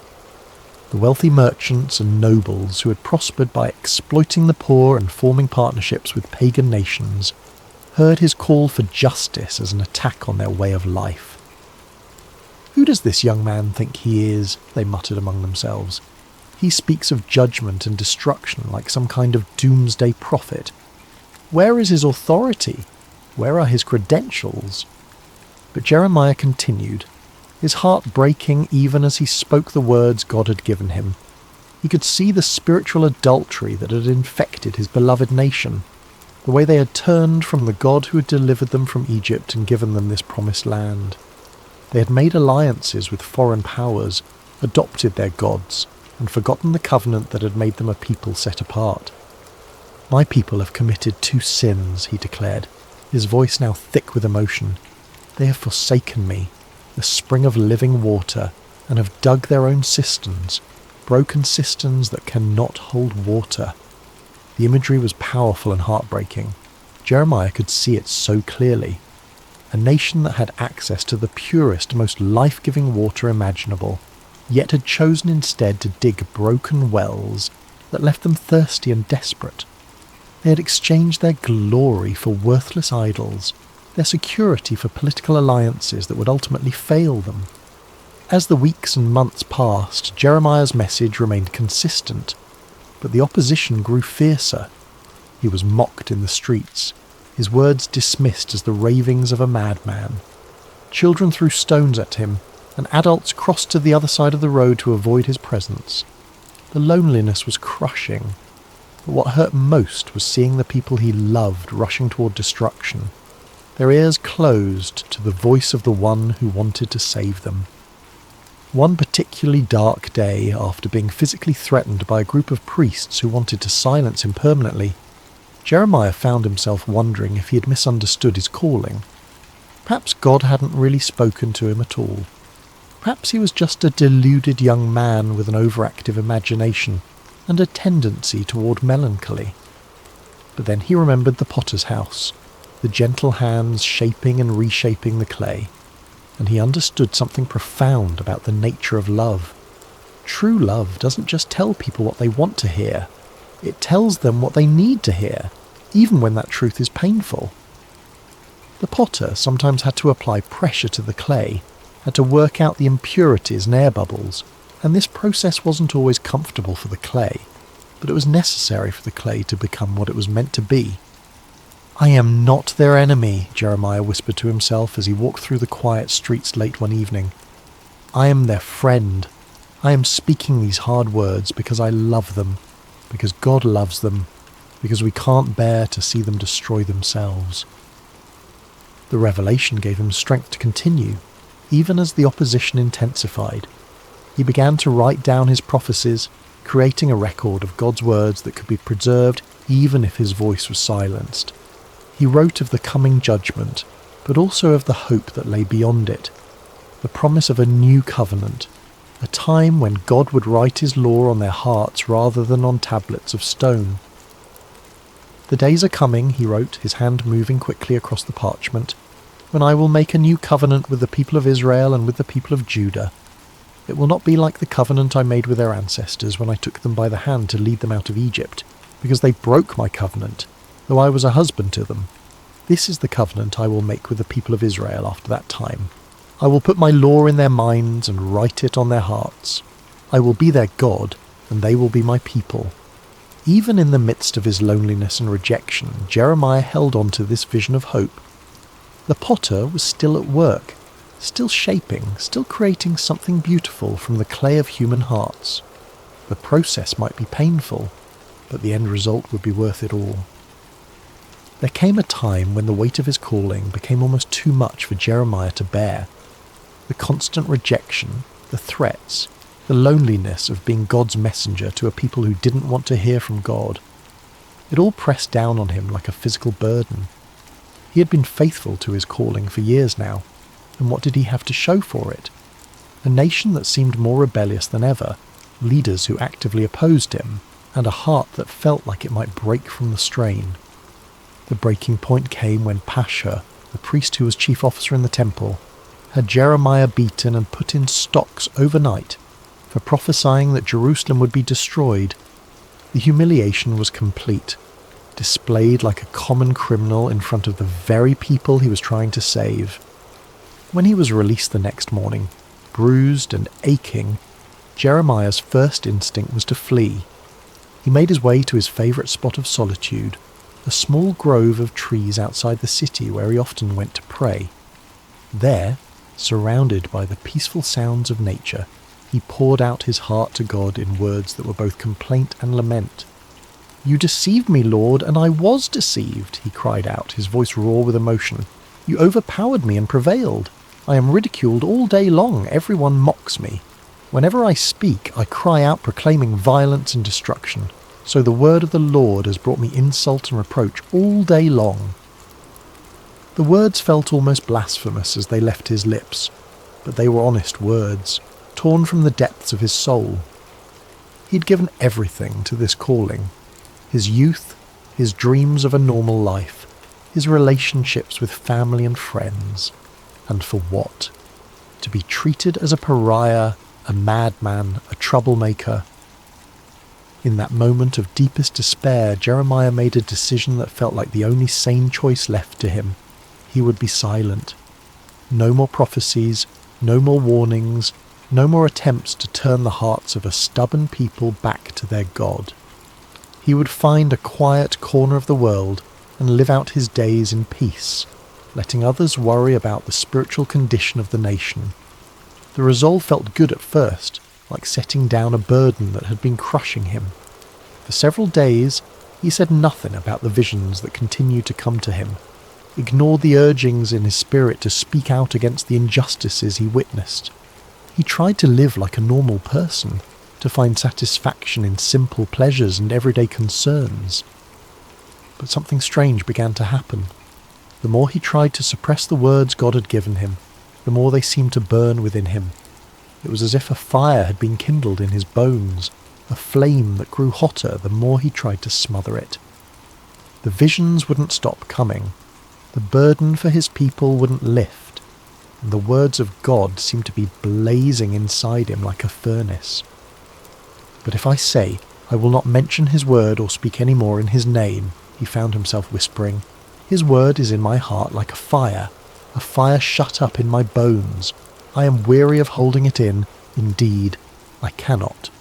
The realization came to him gradually, like dawn breaking over the mountains. He couldn't stop being a prophet any more than he could stop being human. This wasn't just something he did. It was who he was. God had formed him in the womb for this purpose, had written this calling into the very fabric of his being. To deny it would be to deny himself, to attempt to live as someone he was never meant to be.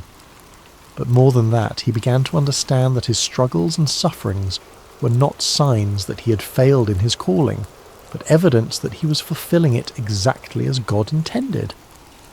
The potter sometimes had to apply intense heat to the clay to make it strong and durable. The fire in his bones wasn't a punishment. It was the very thing that qualified him to speak for God. "The Lord is with me like a mighty warrior," he declared, his voice growing stronger with each word. "So my persecutors will stumble and not prevail. They will fail and be thoroughly disgraced. Their dishonour will never be forgotten." The change in perspective was revolutionary. Instead of seeing his sufferings as evidence of God's abandonment, Jeremiah began to understand them as proof of God's presence. The fire in his bones wasn't consuming him. It was refining him, purifying him, making him into the kind of vessel that could carry God's words to a broken world. He thought again of the potter's house, of the way Malachi had worked the clay with such patience and skill. Sometimes the potter had to put the vessel into the fire to make it strong, to burn away the impurities and set the shape permanently. The heat wasn't cruelty, it was love, the kind of love that was willing to do whatever it took to create something beautiful and lasting. "I will speak," Jeremiah said aloud, his voice carrying across the quiet grove. "I will speak because I must, because the words are like fire in my bones, because God has made me a prophet to the nations. I will speak not because it's easy, but because it's necessary. I will speak not because people want to hear, but because they need to hear. I will speak because the potter is still at work and I am his instrument." The fire in his bones had become not a burden, but a gift, not a curse, but a blessing. It was the very thing that enabled him to continue when everything else told him to quit, the divine energy that sustained him through rejection and persecution. He was not just a messenger, he was a burning message, a living embodiment of God's passionate love for his people. The years passed, and Jeremiah's prophecies began to unfold with heartbreaking accuracy. The Babylonian army, led by King Nebuchadnezzar, laid siege to Jerusalem just as God had warned through his prophet. The city that had been called the joy of the whole earth was now surrounded by enemy forces, its people trapped within walls that had once seemed impregnable. During the siege, Jeremiah found himself in an impossible position. His prophecies of judgment were being fulfilled before everyone's eyes, but instead of vindicating him, this only increased the hostility toward him. The leaders of Jerusalem accused him of being a traitor, of collaborating with the enemy by undermining morale with his gloomy predictions. "You're deserting to the Babylonians," they shouted when he tried to leave the city on a simple errand. They arrested him, beat him, and threw him into a dungeon where he remained for many days, forgotten and alone. But even in that dark place, the word of the Lord continued to come to him, and strangely it was not a word of judgment, but of hope. "Call to me and I will answer you," came the familiar voice in the darkness. "I will tell you great and unsearchable things you do not know." The message that came to him there in the dungeon was one of the most beautiful and hopeful prophecies he had ever received. It spoke of a time when the city would be rebuilt, when the people would return from exile, when joy and celebration would once again fill the streets of Jerusalem. It was a promise of restoration so complete and wonderful that it seemed almost too good to be true. "I will bring health and healing to it," God promised. "I will heal my people and will let them enjoy abundant peace and security. I will bring Judah and Israel back from captivity, and will rebuild them as they were before. I will cleanse them from all the sin they have committed against me, and will forgive all their sins of rebellion against me. Then this city will bring me renown, joy, praise and honour before all nations on earth that hear of all the good things I do for it." Even as the sounds of warfare grew louder outside his prison walls, Jeremiah held on to these words of hope. The potter was still at work, still shaping, still creating something beautiful from the broken clay of human hearts and human history. When the city finally fell, it was as devastating as Jeremiah had predicted. The temple was destroyed, the walls torn down, the leaders killed or carried away into exile. The sight of Jerusalem in ruins was almost more than the prophet could bear. This was the city where God had chosen to dwell, the place where his people had worshipped for centuries. Now it lay in smoking rubble, its streets filled with the debris of a civilization that had forgotten its God. In the aftermath of the destruction, Jeremiah sat among the ruins and wept. The tears came not from a heart that said, "I told you so," but from one that was genuinely broken for the suffering of his people. He had warned them, yes, but he had never wanted to see them destroyed. He had hoped until the very end that they would turn back to God and avoid this terrible fate. It was then that he began to write what would become known as the Book of Lamentations, a collection of funeral songs for a dead city, poems of grief and mourning that captured the full depth of the tragedy that had befallen Jerusalem. But even in the midst of this profound sorrow, hope refused to be extinguished. "Because of the Lord's great love we are not consumed," he wrote, his hand trembling as he formed the words. "For his compassions never fail. They are new every morning. Great is your faithfulness." The words seemed to come from somewhere deeper than his own understanding, as if the Spirit of God was using his human grief to express a divine truth that transcended the immediate circumstances. Yes, Jerusalem had fallen. Yes, the people were scattered and the temple destroyed. But God's love had not failed. His faithfulness had not ended. His compassions were indeed new every morning, even in the darkest of times. "The Lord is good to those whose hope is in him," he continued, "to the one who seeks him. It is good to wait quietly for the salvation of the Lord." As he wrote these words, Jeremiah began to understand something profound about the nature of hope. It wasn't based on circumstances or on the absence of suffering. True hope was rooted in the character of God himself, in his unchanging love and faithfulness. The potter might allow the clay to be broken, but he would never abandon it. He might permit the vessel to be shattered, but only so that he could create something even more beautiful from the pieces. "For no one is cast off by the Lord forever," he wrote, his voice growing stronger with each word. "Though he brings grief, he will show compassion. So great is his unfailing love. For he does not willingly bring affliction or grief to anyone." The ruins of Jerusalem became, in a strange way, a place of worship for Jeremiah. There among the broken stones and scattered debris, he found a closeness to God that he had never experienced before. The external symbols of faith were gone, but faith itself remained. The building had been destroyed, but the builder continued his work. People would come to him there, survivors of the siege who were struggling to make sense of what had happened. They would ask him why God had allowed such suffering, why the innocent had to pay for the sins of the guilty, why the city of God had been given over to pagan armies. "I cannot answer all your questions," Jeremiah would tell them gently, "but I can tell you what I've learned in my years of walking with the Lord. He is like a potter who shapes clay, and sometimes the shaping process is painful.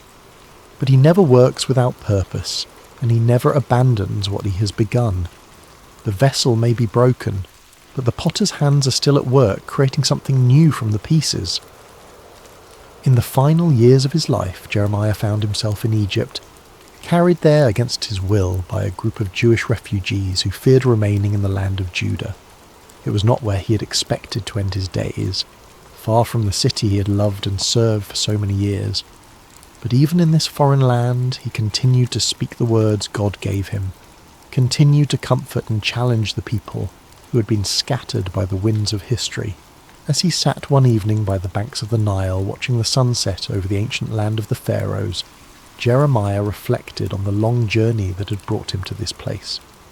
He was no longer the young man who had trembled beneath the olive tree at his first calling. His hair was now white, his hands marked by years of writing and rewriting God's words, his heart scarred by decades of rejection and persecution. But he was not bitter. Somehow, through all the pain and struggle, he had learned to see his life as part of a larger tapestry that God was weaving through history. He was just one thread in that tapestry, but he had been woven in exactly the right place, at exactly the right time, for exactly the right purpose. A young Jewish woman approached him as he sat by the water, her eyes reflecting the same uncertainty and pain he had seen in so many faces over the years. "Prophet," she said softly, "my heart is broken. I have lost everything, my home, my family, my future. How can I believe that God still cares about me?" Jeremiah smiled and gestured for her to sit beside him. "Let me tell you a story," he said, his voice warm with the wisdom of long experience. "Once God sent me to a potter's house to watch him work. The potter was shaping a vessel on his wheel, but something went wrong. The clay became marred, misshapen, useless for its intended purpose." The young woman leaned forward, intrigued despite her sorrow. "I expected the potter to throw the clay away," Jeremiah continued. "After all, it was ruined, wasn't it? But instead, he gathered it up and began again. He worked the clay, removed the impurities, and slowly shaped it into something new. The second vessel was different from the first, but it was beautiful in its own way. Perhaps even more beautiful because it bore the marks of the potter's patient love. "But what does this mean for me?" the woman asked. "How does this help me with my broken heart?" Jeremiah reached down and picked up a small piece of clay from the riverbank. "This is what God showed me that day," he said, working the clay gently in his hands. "You are not ruined, you are not beyond hope. You are clay in the potter's hands, and he is still shaping you. The breaking you've experienced is not the end of your story. It's the beginning of a new chapter." As he spoke, the clay in his hands began to take shape, becoming a small but perfectly formed vessel. "God's love is like this potter's skill," he continued. "It can take the most broken, damaged clay and create something beautiful from it. Your pain is not wasted. Your tears are not meaningless. They are part of the process by which God is making you into the person he always intended you to be." The woman began to weep, but they were not tears of despair. They were tears of hope, of recognition, of a heart that was beginning to heal. "How do you know this?" she whispered. "How can you be so sure?" Jeremiah smiled, and in that smile was the peace of a man who had wrestled with God and found him faithful. "Because I have been clay in the potter's hands for 40 years, he said simply. "I have been broken and reshaped more times than I can count. I have questioned, doubted, even tried to run away from his calling. But through it all, I have learned one thing. The potter never gives up on his clay. He never throws it away. He keeps working, keeps shaping, keeps creating until the vessel is exactly what he envisioned it to be." As the stars began to appear in the darkening sky, Jeremiah continued to speak with the young woman and others who had gathered around them. He told them of the promises God had made, of a time when the exiles would return, when the city would be rebuilt, when God would make a new covenant with his people. He reminded them that their current suffering was not the end of the story, but part of a larger narrative of redemption and restoration. "The potter is still at work," he said as the evening drew to a close. "In your lives, in the life of our nation, in the great sweep of history itself, he's shaping something beautiful from the clay of human hearts and human history. Trust his hands, yield to his touch, and know that whatever he is creating in you and through you, it will be more wonderful than you can imagine." That night, as Jeremiah lay down to sleep, he thought once more of the potter's house and the lesson that had shaped his entire ministry. He had been privileged to be God's messenger, to speak his words to a generation that desperately needed to hear them. He had endured rejection, persecution, and exile, but he had also experienced the incredible intimacy of walking with God through every trial. His life had not been easy, but it had been meaningful. He had been clay in the potter's hands, shaped and reshaped according to God's perfect will. And though he would not live to see the full fulfillment of the promises he had proclaimed, he knew with absolute certainty that the potter's work would continue. The hands that had shaped him would continue to shape others, generation after generation, until the final masterpiece was complete. The last words he wrote in his journal that night were these: "The steadfast love of the Lord never ceases. His mercies never come to an end. They are new every morning. Great is your faithfulness. The Lord is my portion, says my soul, therefore I will hope in him." And in the quiet darkness of a foreign land, far from the ruins of Jerusalem but close to the heart of God, Jeremiah slept peacefully, knowing that the potter's hands were still at work, still shaping, still creating something beautiful from the clay of human hearts. The message he had carried for 4 decades would outlive him, would speak to countless generations of broken people who needed to know that they were not beyond hope, that the potter never gives up on his clay, and that his love truly is new every morning. The story of Jeremiah reminds us that even in our darkest moments, even when our lives seem shattered beyond repair, we are never beyond the reach of the potter's hands. Like clay on the wheel, we may be broken, but we are never discarded. We are loved, shaped, and reshaped by hands that know exactly what we can become. And in the end, that is enough. That is everything. In the quietness of this story's end, may you find the peace that comes from knowing you too are clay in the potter's hands, being shaped with infinite love and patience into something beautiful beyond your wildest dreams. The potter is still at work, still shaping, still creating, and his love for you is new every morning.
Hello friends, and welcome to Sacred Slumber.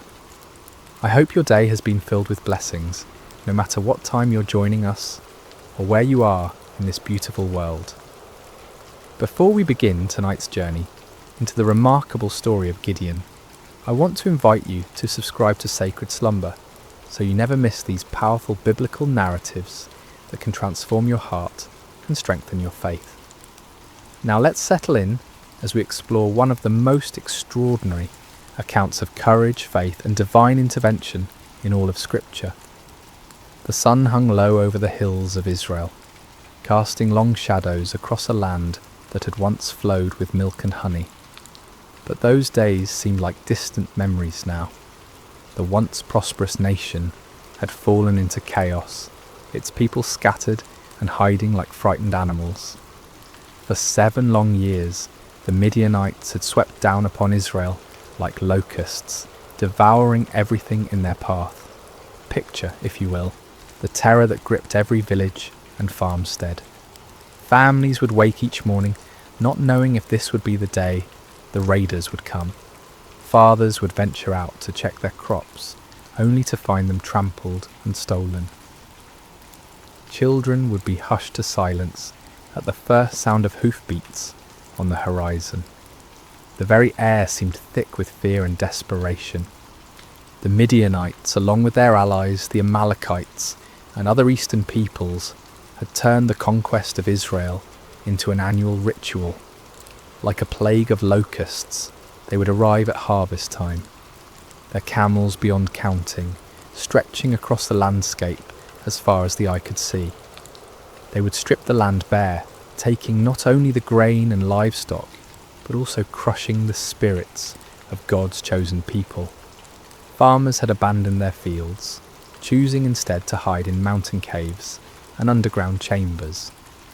The marketplaces that once bustled with commerce now stood empty and silent.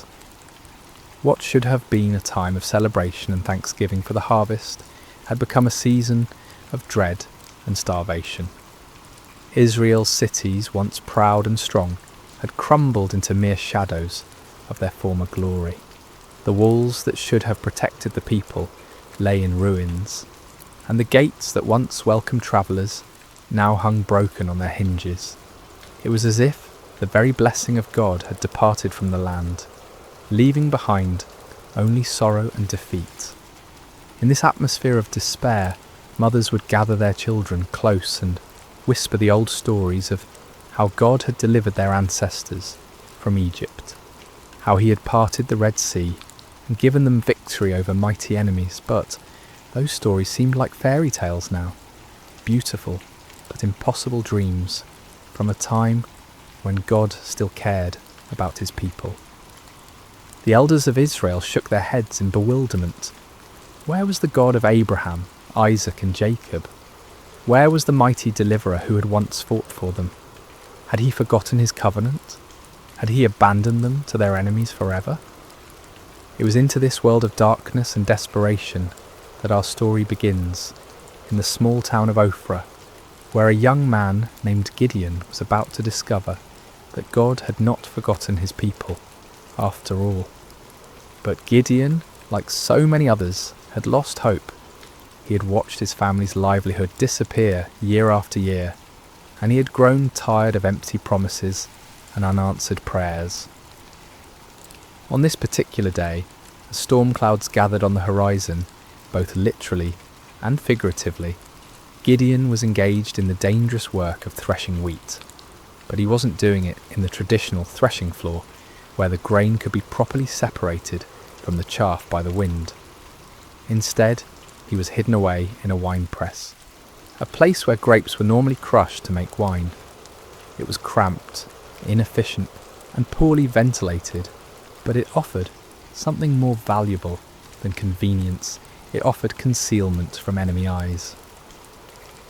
As Gideon worked in his makeshift hiding place, sweat dripping from his brow in the confined space, he embodied the broken spirit of his entire nation. Here was a man reduced to secret, fearful labour just to provide basic sustenance for his family. The very act of threshing wheat, once a joyful community celebration, had become a furtive, isolated struggle for survival. Little did Gideon know that this moment of apparent defeat would become the launching pad for one of the most remarkable displays of God's power in human history. The God who seemed absent was actually watching, waiting, and preparing to use this unlikely hero in ways that would astound both friend and foe alike. The rhythm of Gideon's work was steady but tense. Each strike of his flail against the wheat stalks echoed softly in the confined space of the wine press. His eyes darted frequently toward the opening above, watching for any sign of danger. The precious grain he was salvaging represented not just food for today, but hope for tomorrow, assuming the Midianites didn't discover his hiding place.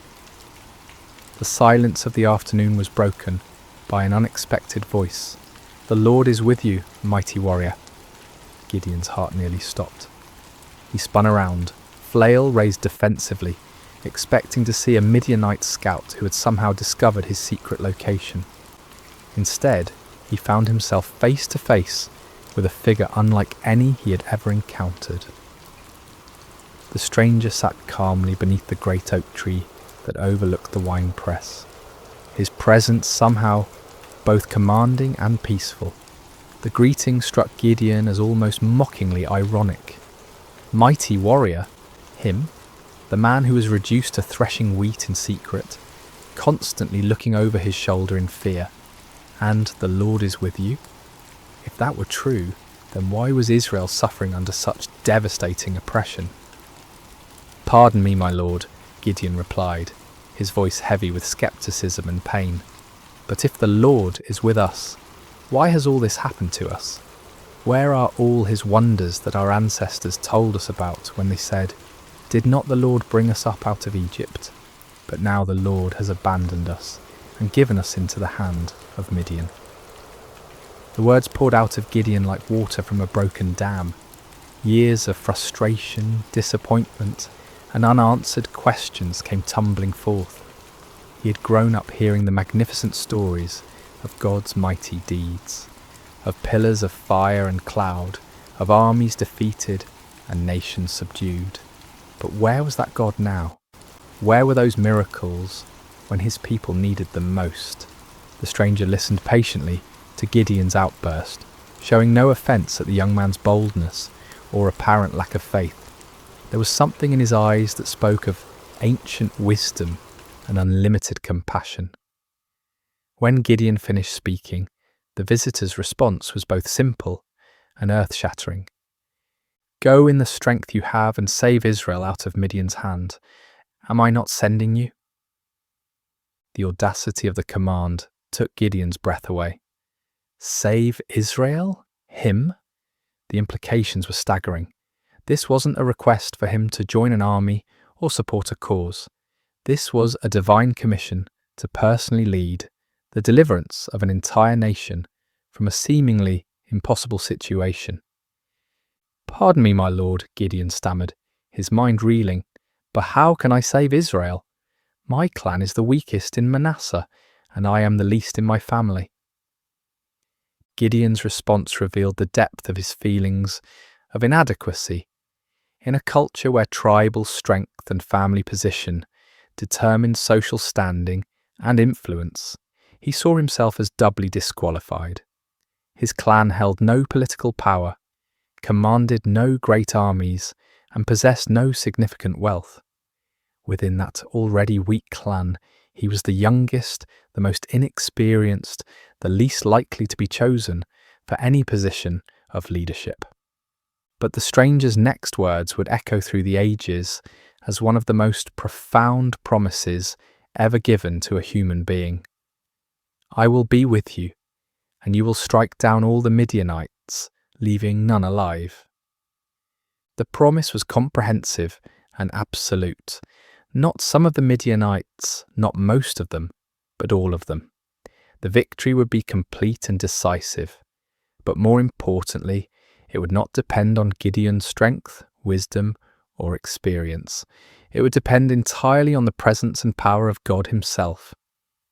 Still struggling to believe what he was hearing, Gideon made a request that would reveal both his desire for faith and his need for certainty.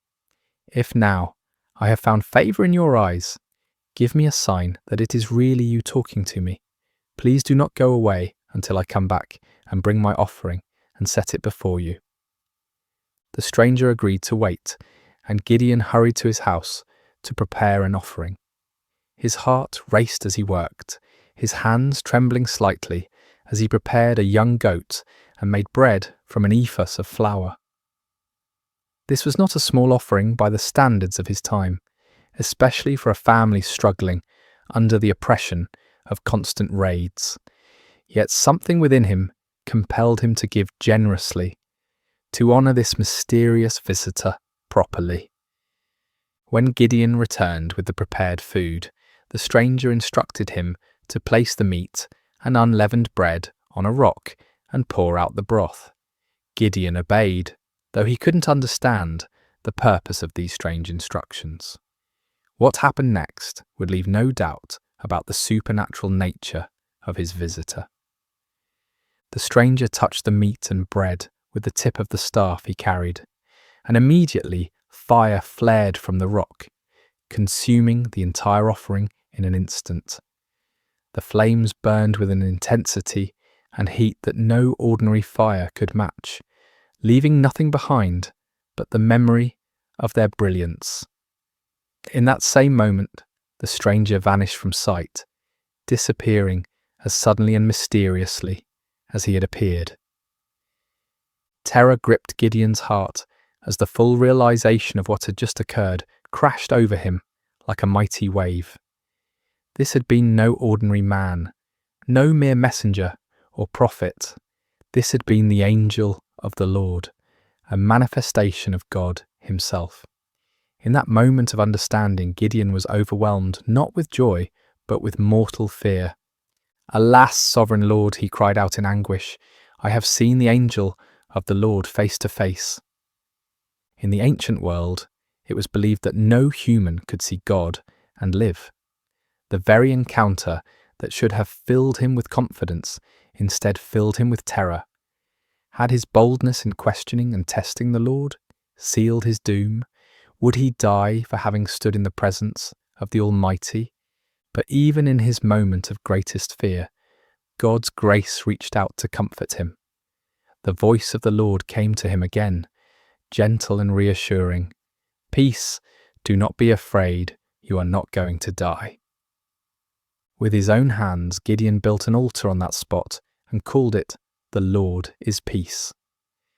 The place where he had threshed wheat in fear and desperation had become holy ground, the site of a divine encounter that would change not only his life, but the destiny of an entire nation. As night fell over Ophrah, Gideon stood beside his new altar, his mind swirling with the magnitude of what had occurred. The God of his ancestors had not abandoned Israel after all. He had been working, planning, preparing for this very moment. And somehow, incredibly, he had chosen Gideon to be his instrument of deliverance.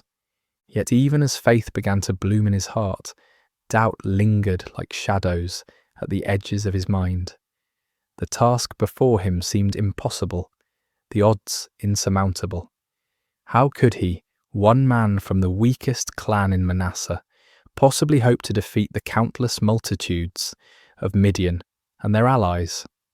It was a question that would lead him to make one of the most famous requests for divine confirmation in all of Scripture. The days following Gideon's encounter with the angel of the Lord were filled with a mixture of excitement and anxiety. The divine commissioning had been clear and unmistakable, yet the human heart, prone to doubt and fear, struggled to fully embrace what seemed impossible. Gideon found himself caught between the supernatural certainty of his calling and the natural uncertainties of his circumstances. As he went about his daily tasks, Gideon's mind constantly returned to that moment when fire had consumed his offering and the angel had vanished from sight. Had it really happened? In the bright light of day, with the familiar sounds and sights of ordinary life surrounding him, the encounter almost seemed like a dream. Yet the altar he had built stood as a permanent reminder, its stones bearing witness to the reality of what had occurred. Word began to spread quietly through the region about Gideon's calling. Some believed and were filled with hope for the first time in years. Others were skeptical, wondering how this young man could possibly succeed where so many others had failed. Still others were fearful, worried that any attempt at resistance would only bring more severe retaliation from their oppressors. The weight of responsibility pressed heavily on Gideon's shoulders. He was being asked not just to risk his own life, but potentially to lead others to their deaths. What if he had misunderstood? What if his faith had somehow led him astray? The consequences of a mistake would be catastrophic, not just for him, but for all who would follow him. It was in this state of mind that Gideon made his famous request for divine confirmation. The fleece test, as it would come to be known, represented not a lack of faith, but rather a deep desire for certainty in the face of overwhelming responsibility. "If you will save Israel by my hand as you have promised," Gideon prayed earnestly, "look, I will place a wool fleece on the threshing floor. If there is dew only on the fleece, and all the ground is dry, then I will know that you will save Israel by my hand, as you said." The request was specific and measurable. In the normal course of nature, dew would form on all surfaces exposed to the night air. If God could reverse this natural process, causing moisture to collect only on the fleece, while leaving the surrounding ground completely dry, it would serve as an unmistakable sign of divine intervention. Gideon placed the fleece carefully on the threshing floor as evening approached. All through the night, he must have awakened periodically, wondering what he would find in the morning. As dawn broke, he hurried to the spot where he had placed his test. What he discovered filled him with wonder and awe. The fleece was thoroughly saturated with dew, so much so that when he wrung it out, he was able to fill an entire bowl with water. Yet all around it, the ground was completely dry, as if an invisible barrier had prevented any moisture from settling anywhere but on the wool. The sign was clear and unmistakable, yet Gideon's human nature craved even greater certainty. The magnitude of what he was being called to do seemed to justify asking for additional confirmation. With remarkable humility and boldness, he approached God with yet another request. "Do not be angry with me," Gideon prayed, acknowledging that his repeated testing might seem to indicate a lack of trust. "Let me make just one more request. Allow me one more test with the fleece, but this time make the fleece dry and let the ground be covered with dew." This second test was even more remarkable than the first. It would be one thing for God to cause dew to collect on a single object, while keeping the surrounding area dry, but it would be quite another to keep one small piece of wool completely dry while saturating everything around it. This second sign would demonstrate not just God's power over nature, but his precise control over the smallest details. Again, Gideon placed the fleece on the threshing floor and waited through the night. When morning came, he found exactly what he had requested. The fleece was bone dry without a trace of moisture, while the ground all around it sparkled with heavy dew. The grass, the stones, the nearby trees, everything was wet with the night's moisture, except for that one small piece of wool. God had patiently granted both requests, demonstrating not anger at Gideon's need for reassurance, but understanding and compassion for human weakness. The fleece tests revealed important truths about the nature of faith and the character of God. Faith is not the absence of questions or doubts. Rather, it is the willingness to act in obedience despite those questions and doubts. Moreover, God's response to Gideon's requests showed his patience with those who seek him earnestly. He did not rebuke Gideon for his need for confirmation, nor did he withdraw his calling because of the young man's hesitation. Instead, he graciously provided the assurance that Gideon needed to step forward in faith. The fleece tests also demonstrated the balance between seeking divine guidance and taking action. There comes a point when further testing can become an excuse for inaction, when the desire for certainty becomes a barrier to obedience. Gideon wisely limited his requests to 2 clear signs, then proceeded to act on what he had received. As news of these miraculous signs spread throughout the tribes of Israel, hope began to stir in hearts that had been dormant for years. Perhaps God had not forgotten them after all. Perhaps deliverance was indeed coming through this unlikely young man from Ophrah. But before Gideon could lead Israel into battle against their oppressors, he would need to assemble an army. The call went out throughout the territories of Manasseh, Asher, Zebulun, and Naphtali. Men who had been hiding in caves and mountain strongholds began to emerge, drawn by the promise of freedom and the reports of God's miraculous confirmations. The response was overwhelming. 32,000 men answered the call, a substantial army by any measure.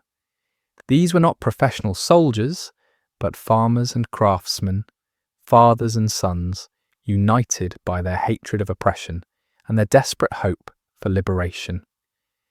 They came carrying whatever weapons they could find, swords that had been hidden from enemy raids, spears hastily fashioned from farming tools, bows that had been used for hunting game in the wilderness. As Gideon looked out over this vast assembly of volunteers, he might have felt a surge of confidence. Surely with 32,000 men, even amateur fighters, he could mount a credible challenge to the Midianite forces.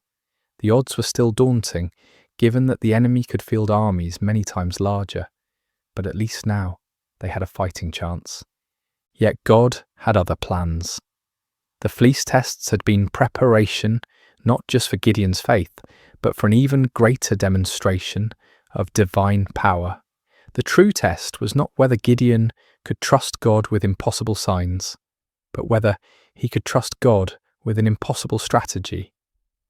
What happened next would shock both Gideon and his army, challenging every human assumption about warfare and victory. God was about to demonstrate that his ways are not our ways, and that his power is made perfect, not in human strength, but in human weakness. The morning sun cast long shadows across the camp as 32,000 men prepared for what they believed would be their march to war. Weapons were sharpened, provisions were packed, and final prayers were offered. The air buzzed with nervous energy as farmers turned warriors contemplated the battle that lay ahead.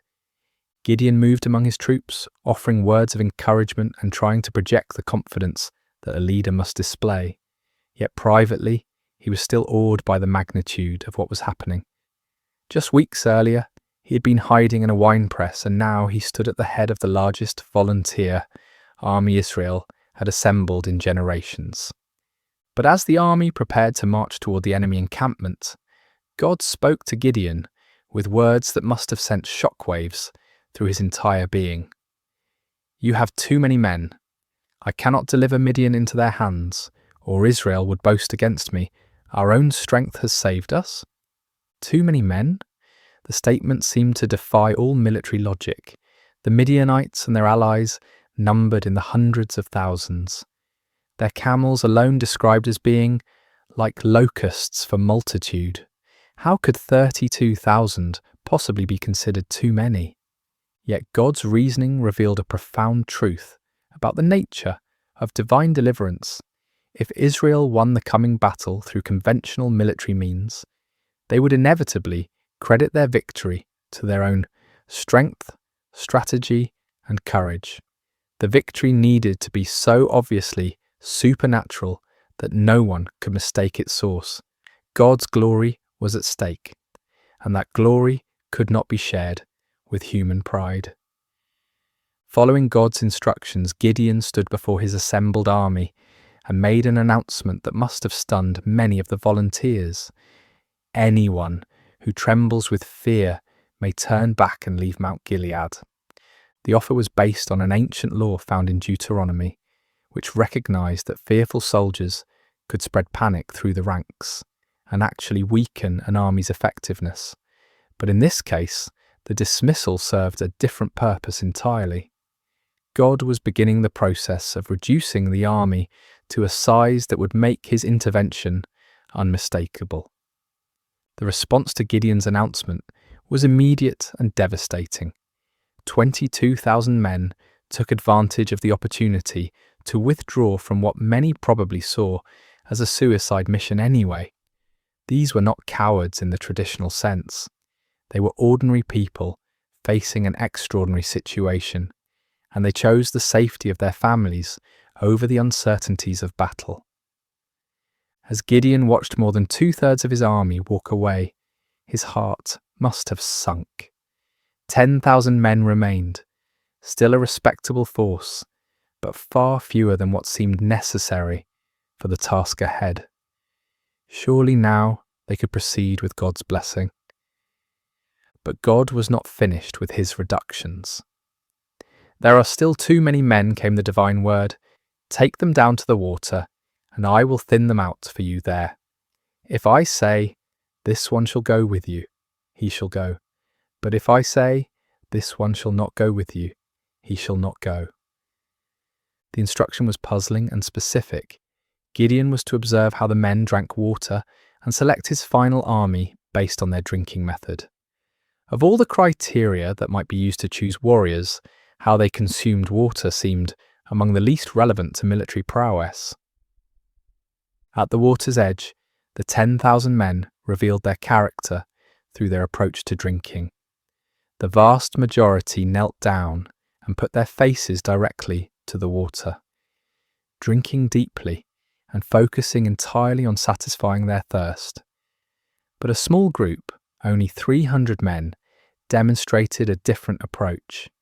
They brought water to their mouths with their hands, lapping it like dogs while maintaining their vigilance and readiness. God's instruction was clear. "With the 300 men that lapped, I will save you and give the Midianites into your hands. Let all the others go home." The reduction was complete and shocking. From 32,000 to 300 represented a decrease of more than 99%. What had begun as a substantial army was now reduced to little more than a large company. The odds, already daunting, had become mathematically absurd. Yet the selection criteria revealed profound spiritual truths. The 300 men who were chosen had demonstrated alertness, self-discipline, and readiness, even in a moment of personal need. While drinking, they had maintained their awareness of their surroundings, prepared for action at a moment's notice. These qualities, while admirable in soldiers, were really symbols of spiritual preparedness and faithfulness. As the dismissed soldiers departed, taking most of the weapons and supplies with them, Gideon was left with 300 men who looked more like a ceremonial guard than a fighting force. The enemy they faced was described in terms that emphasized their overwhelming numbers. All the Midianites, the Amalekites, and the other eastern peoples had settled in the valley, thick as locusts. Their camels could no more be counted than the sand on the seashore. The disparity was so extreme that it moved beyond the realm of military strategy into the realm of the miraculous. No human commander would voluntarily reduce his forces to such a level when facing such overwhelming odds. Yet this was precisely God's point. The victory that was coming would be so clearly divine in origin that no one could attribute it to human planning or prowess. For Gideon, this final reduction must have been the ultimate test of faith. Everything in his military thinking, everything in his natural instincts, everything in conventional wisdom screamed against such a strategy. Yet his experiences with the fleece had prepared him for this moment. He had learned to trust God's ways even when they contradicted human logic. The 300 men who remained showed remarkable faith as well. They could see the enemy forces spread across the valley below them. They knew the odds better than anyone, yet they chose to stay, to trust in the God who had called them through his servant Gideon. As night fell over the Israelite camp, the 300 men prepared for what would be the most unconventional battle in military history. They had no idea that they were about to participate in a victory that would be remembered and celebrated for thousands of years, a victory that would demonstrate God's power to use the weak to confound the mighty. The stage was set for a night that would change everything. The Midianites slept in their countless tents, confident in their overwhelming superiority. The 300 Israelites made their final preparations, trusting in a God who specialized in impossible victories. The hours before dawn are often the darkest, both literally and figuratively. As Gideon and his 300 men crouched in the hills overlooking the vast enemy encampment, the weight of their impossible mission pressed down upon them like a physical burden. The valley below was filled with the tents of their enemies, stretching as far as the eye could see in the starlight, a sea of canvas that housed an army larger than any they had ever faced. Despite the miraculous signs he had witnessed and the divine assurances he had received, Gideon still struggled with doubt. God, in his infinite understanding of human nature, provided one more confirmation before the battle commenced. "Get up, go down against the camp," the Lord instructed, "because I am going to give it into your hands.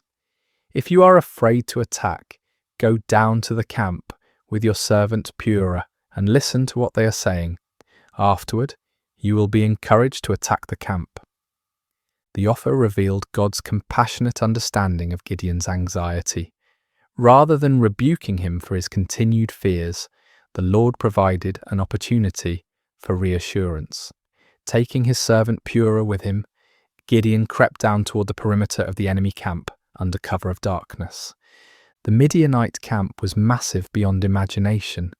Thousands upon thousands of tents housed warriors from multiple nations united in their conquest of Israel. The sounds of the sleeping army filled the night air, snoring soldiers, restless camels, the occasional challenge of sentries. The very scale of the enemy forces should have been overwhelming to any reasonable observer.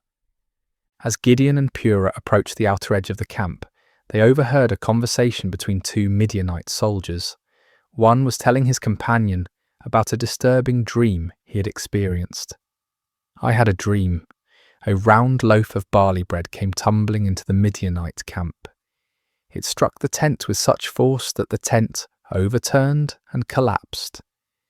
The interpretation offered by his fellow soldier was even more remarkable. "This can be nothing other than the sword of Gideon, son of Joash, the Israelite. God has given the Midianites and the whole camp into his hands." The irony was profound. Here, in the heart of the enemy camp, God was providing confirmation through the mouths of Israel's oppressors themselves. The barley bread in the dream was significant. Barley was considered the food of the poor, inferior to wheat. Yet in the dream, this humble loaf had the power to destroy the entire enemy position. The symbolism was clear. God would use the humble and despised to bring down the mighty and proud. That Gideon's name was already known to the enemy indicated that word of the gathering Israelite resistance had reached their ears. Rather than being encouraged by their overwhelming numerical superiority, some among the Midianites were apparently experiencing anxiety about this upstart Hebrew leader. God was already working in the hearts and minds of the enemy, preparing them for defeat. Gideon and Purah retreated to their own lines, hearts pounding with excitement and renewed confidence. The doubt that had plagued Gideon was finally dispelled by this remarkable confirmation. When they reached the Israelite position, Gideon called his men together for final instructions. "Get up," he announced with newfound authority and confidence. "The Lord has given the Midianite camp into your hands." What followed was perhaps the most unusual battle plan in military history.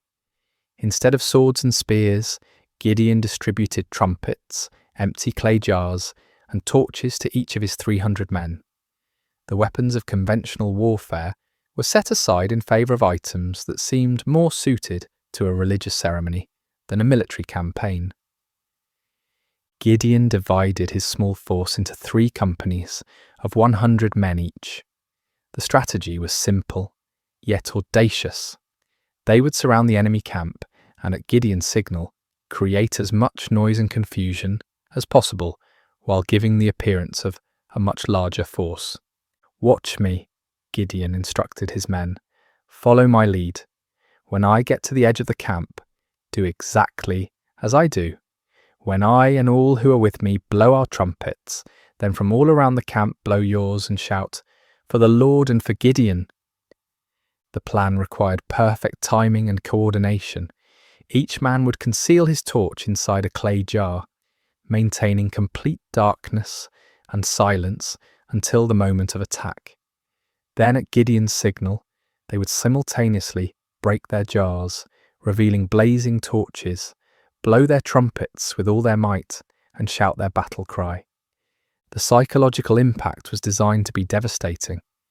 The enemy would suddenly find themselves surrounded by lights and noise, creating the impression of a massive attacking force. In the confusion of a night assault, with limited visibility and the disorientation of being awakened from sleep, even experienced soldiers could panic and lose their sense of direction. As the 3 companies moved into position around the vast perimeter of the enemy camp, each man must have felt the weight of the moment. They were not professional soldiers, but ordinary citizens who had answered the call to fight for their freedom. Now they found themselves in the most critical moment of their lives, armed with the most unconventional weapons imaginable, trusting in a God who had promised victory through seemingly impossible means. The middle watch around midnight was traditionally the time when sentries were changed and vigilance was often at its lowest point. It was at this precise moment that Gideon and his 100 men reached their assigned position on the edge of the camp. Across the valley, 200 other men waited in similar positions, every eye fixed on their leader for the signal that would begin the battle. Gideon raised his torch-filled jar high above his head, then brought it down sharply, smashing it against a rock. The clay shattered with a sound that seemed to echo across the silent valley, and immediately his torch blazed forth in the darkness. At the same instant, he lifted his trumpet to his lips and blew a long, piercing blast. "For the Lord and for Gideon!" he shouted at the top of his lungs. The signal rippled around the camp as 300 jars smashed simultaneously. 300 torches burst into flame, and 300 trumpet heights sounded their defiant call. The battle cry of "For the Lord and for Gideon" echoed from every direction, creating the impression that the Midianite camp was completely surrounded by a massive army. The effect was instantaneous and devastating. Thousands of sleeping soldiers were jolted awake to find their camp surrounded by blazing lights and deafening noise. In the confusion and darkness, panic spread like wildfire through the ranks. Soldiers stumbled from their tents, grabbing whatever weapons they could find, unable to determine the size or direction of the attacking force. In their panic and confusion, the Midianites and their allies began attacking each other. Unable to distinguish friend from foe in the darkness, and hearing battle cries in their own languages from every direction, they assumed they had been betrayed by their allies. The coalition that had seemed so formidable began to tear itself apart.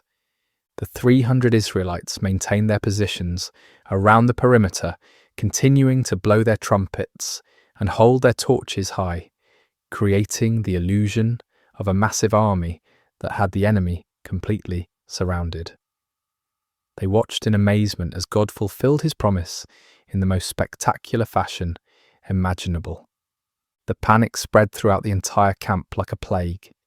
What had begun as confusion quickly escalated into a full-scale rout as the enemy forces fled in every direction, abandoning their weapons, supplies, and even their camels in their desperate attempt to escape what they perceived as certain destruction. The victory was complete and overwhelming, achieved not through superior numbers or military might, but through divine intervention, working through the obedience of 300 faithful men. The God who had called Gideon from his hiding place in the winepress had once again demonstrated that his power is made perfect in human weakness. As dawn broke over the valley, an astonishing sight greeted the 300 Israelites. Where the night before had stood the mighty encampment of Israel's oppressors, now lay only scattered debris and abandoned supplies. Tents stood empty, their guy ropes cut by fleeing soldiers. Weapons lay discarded where they had fallen from panicked hands. The camels that had been described as innumerable as locusts wandered aimlessly, their owners having fled into the wilderness. The ground itself told the story of the night's chaos.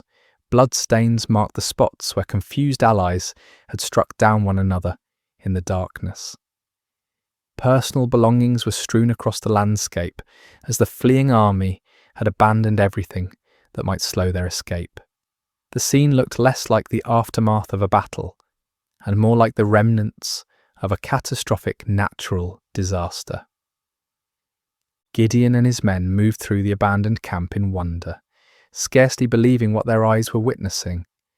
The victory was so complete, so overwhelming, that it seemed almost too good to be true, yet the evidence was undeniable. The army that had terrorized Israel for 7 years had been routed by 300 men armed with trumpets and torches. But God's deliverance was not yet complete. Even as the 300 marveled at what had occurred in the valley, word of the miraculous victory was spreading throughout the hill country of Israel. Men who had dismissed Gideon's call to arms, who had remained hidden in their caves and strongholds, now emerged with renewed courage and determination. The tribes of Naphtali, Asher, and Manasseh rallied to pursue the fleeing Midianites. What had begun with 300 faithful men now swelled into a national movement of liberation. The psychological impact of the victory was as important as the military result.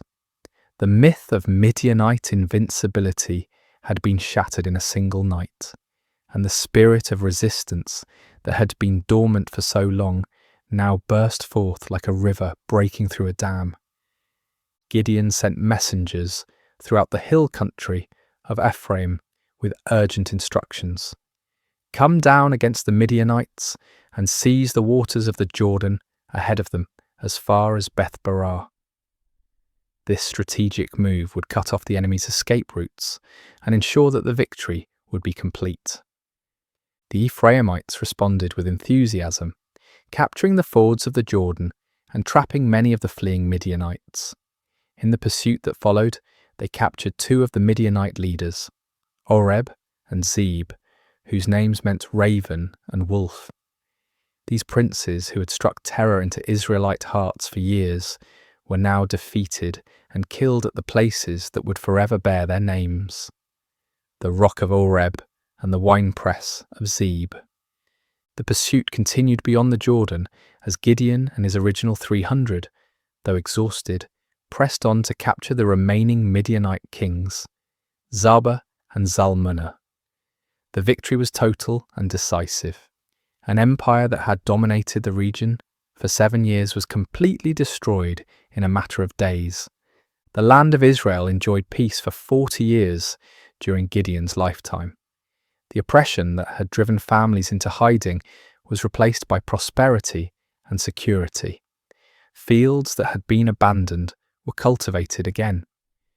Markets that had stood empty bustled with commerce. Children who had grown up knowing only fear could now play freely in their villages. But perhaps the greatest victory was not military but spiritual. Israel had rediscovered that their God was still the same mighty deliverer who had brought their ancestors out of Egypt. The impossible victory served as a permanent reminder that with God all things are possible. The story of Gideon and the 300 speaks across the centuries, with timeless truths that challenge and encourage us today. First, we see that God uses the unlikely. Gideon was not a seasoned warrior or a natural leader. He was a fearful farmer, hiding from his enemies. Yet God saw potential that others missed. This reminds us that God's calling is not based on our qualifications, but on his purposes. Second, the reduction of Gideon's army from 32,000 to 300 demonstrates that faith matters more than numbers. In a world obsessed with statistics and metrics, God's economy operates differently. He delights in using small faithful remnants to accomplish great things, ensuring that his power, not human strength, receives the glory. Third, Gideon's requests for signs teach us about the balance between faith and doubt. God was patient with Gideon's need for confirmation, showing us that honest questions and requests for reassurance are not signs of weak faith but of a heart that desires to walk in God's will. Finally, the story shows us that obedience in the face of fear is the essence of courage. Gideon was afraid, his army was outnumbered, and the strategy seemed foolish. Yet they obeyed, and God honoured their faithfulness with victory. When we feel unqualified for the tasks before us, when the odds seem insurmountable, when we need reassurance before taking steps of faith, the story of Gideon reminds us that our God specialises in impossible victories. He is still calling ordinary people to extraordinary purposes, still using the weak to confound the mighty, still turning fearful hearts into faithful warriors. The God who met Gideon at the winepress is the same God who meets us in our hiding places today, calling us to step out in faith and watch him work miracles through surrendered lives. Just as the 300 trumpets and torches became instruments of divine victory, our simple obedience can become the means through which God accomplishes his purposes in our generation. May we have the courage to answer when He calls, the faith to trust when He leads, and the persistence to follow when He sends us into battles that seem impossible to win. For with God, the 300 can defeat the multitudes, and faith can move mountains that seem immovable. The story of Gideon reminds us that our greatest victories come not when we feel strong and capable, but when we acknowledge our weakness and depend completely on God's strength. In those moments of surrender, we discover that we serve a God who delights in doing the impossible through the most unlikely people. And so the story ends where it began, with an invitation to faith, a call to courage, and a promise that the God who delivered Israel through Gideon and the 300 is still delivering His people today, one impossible victory at a time.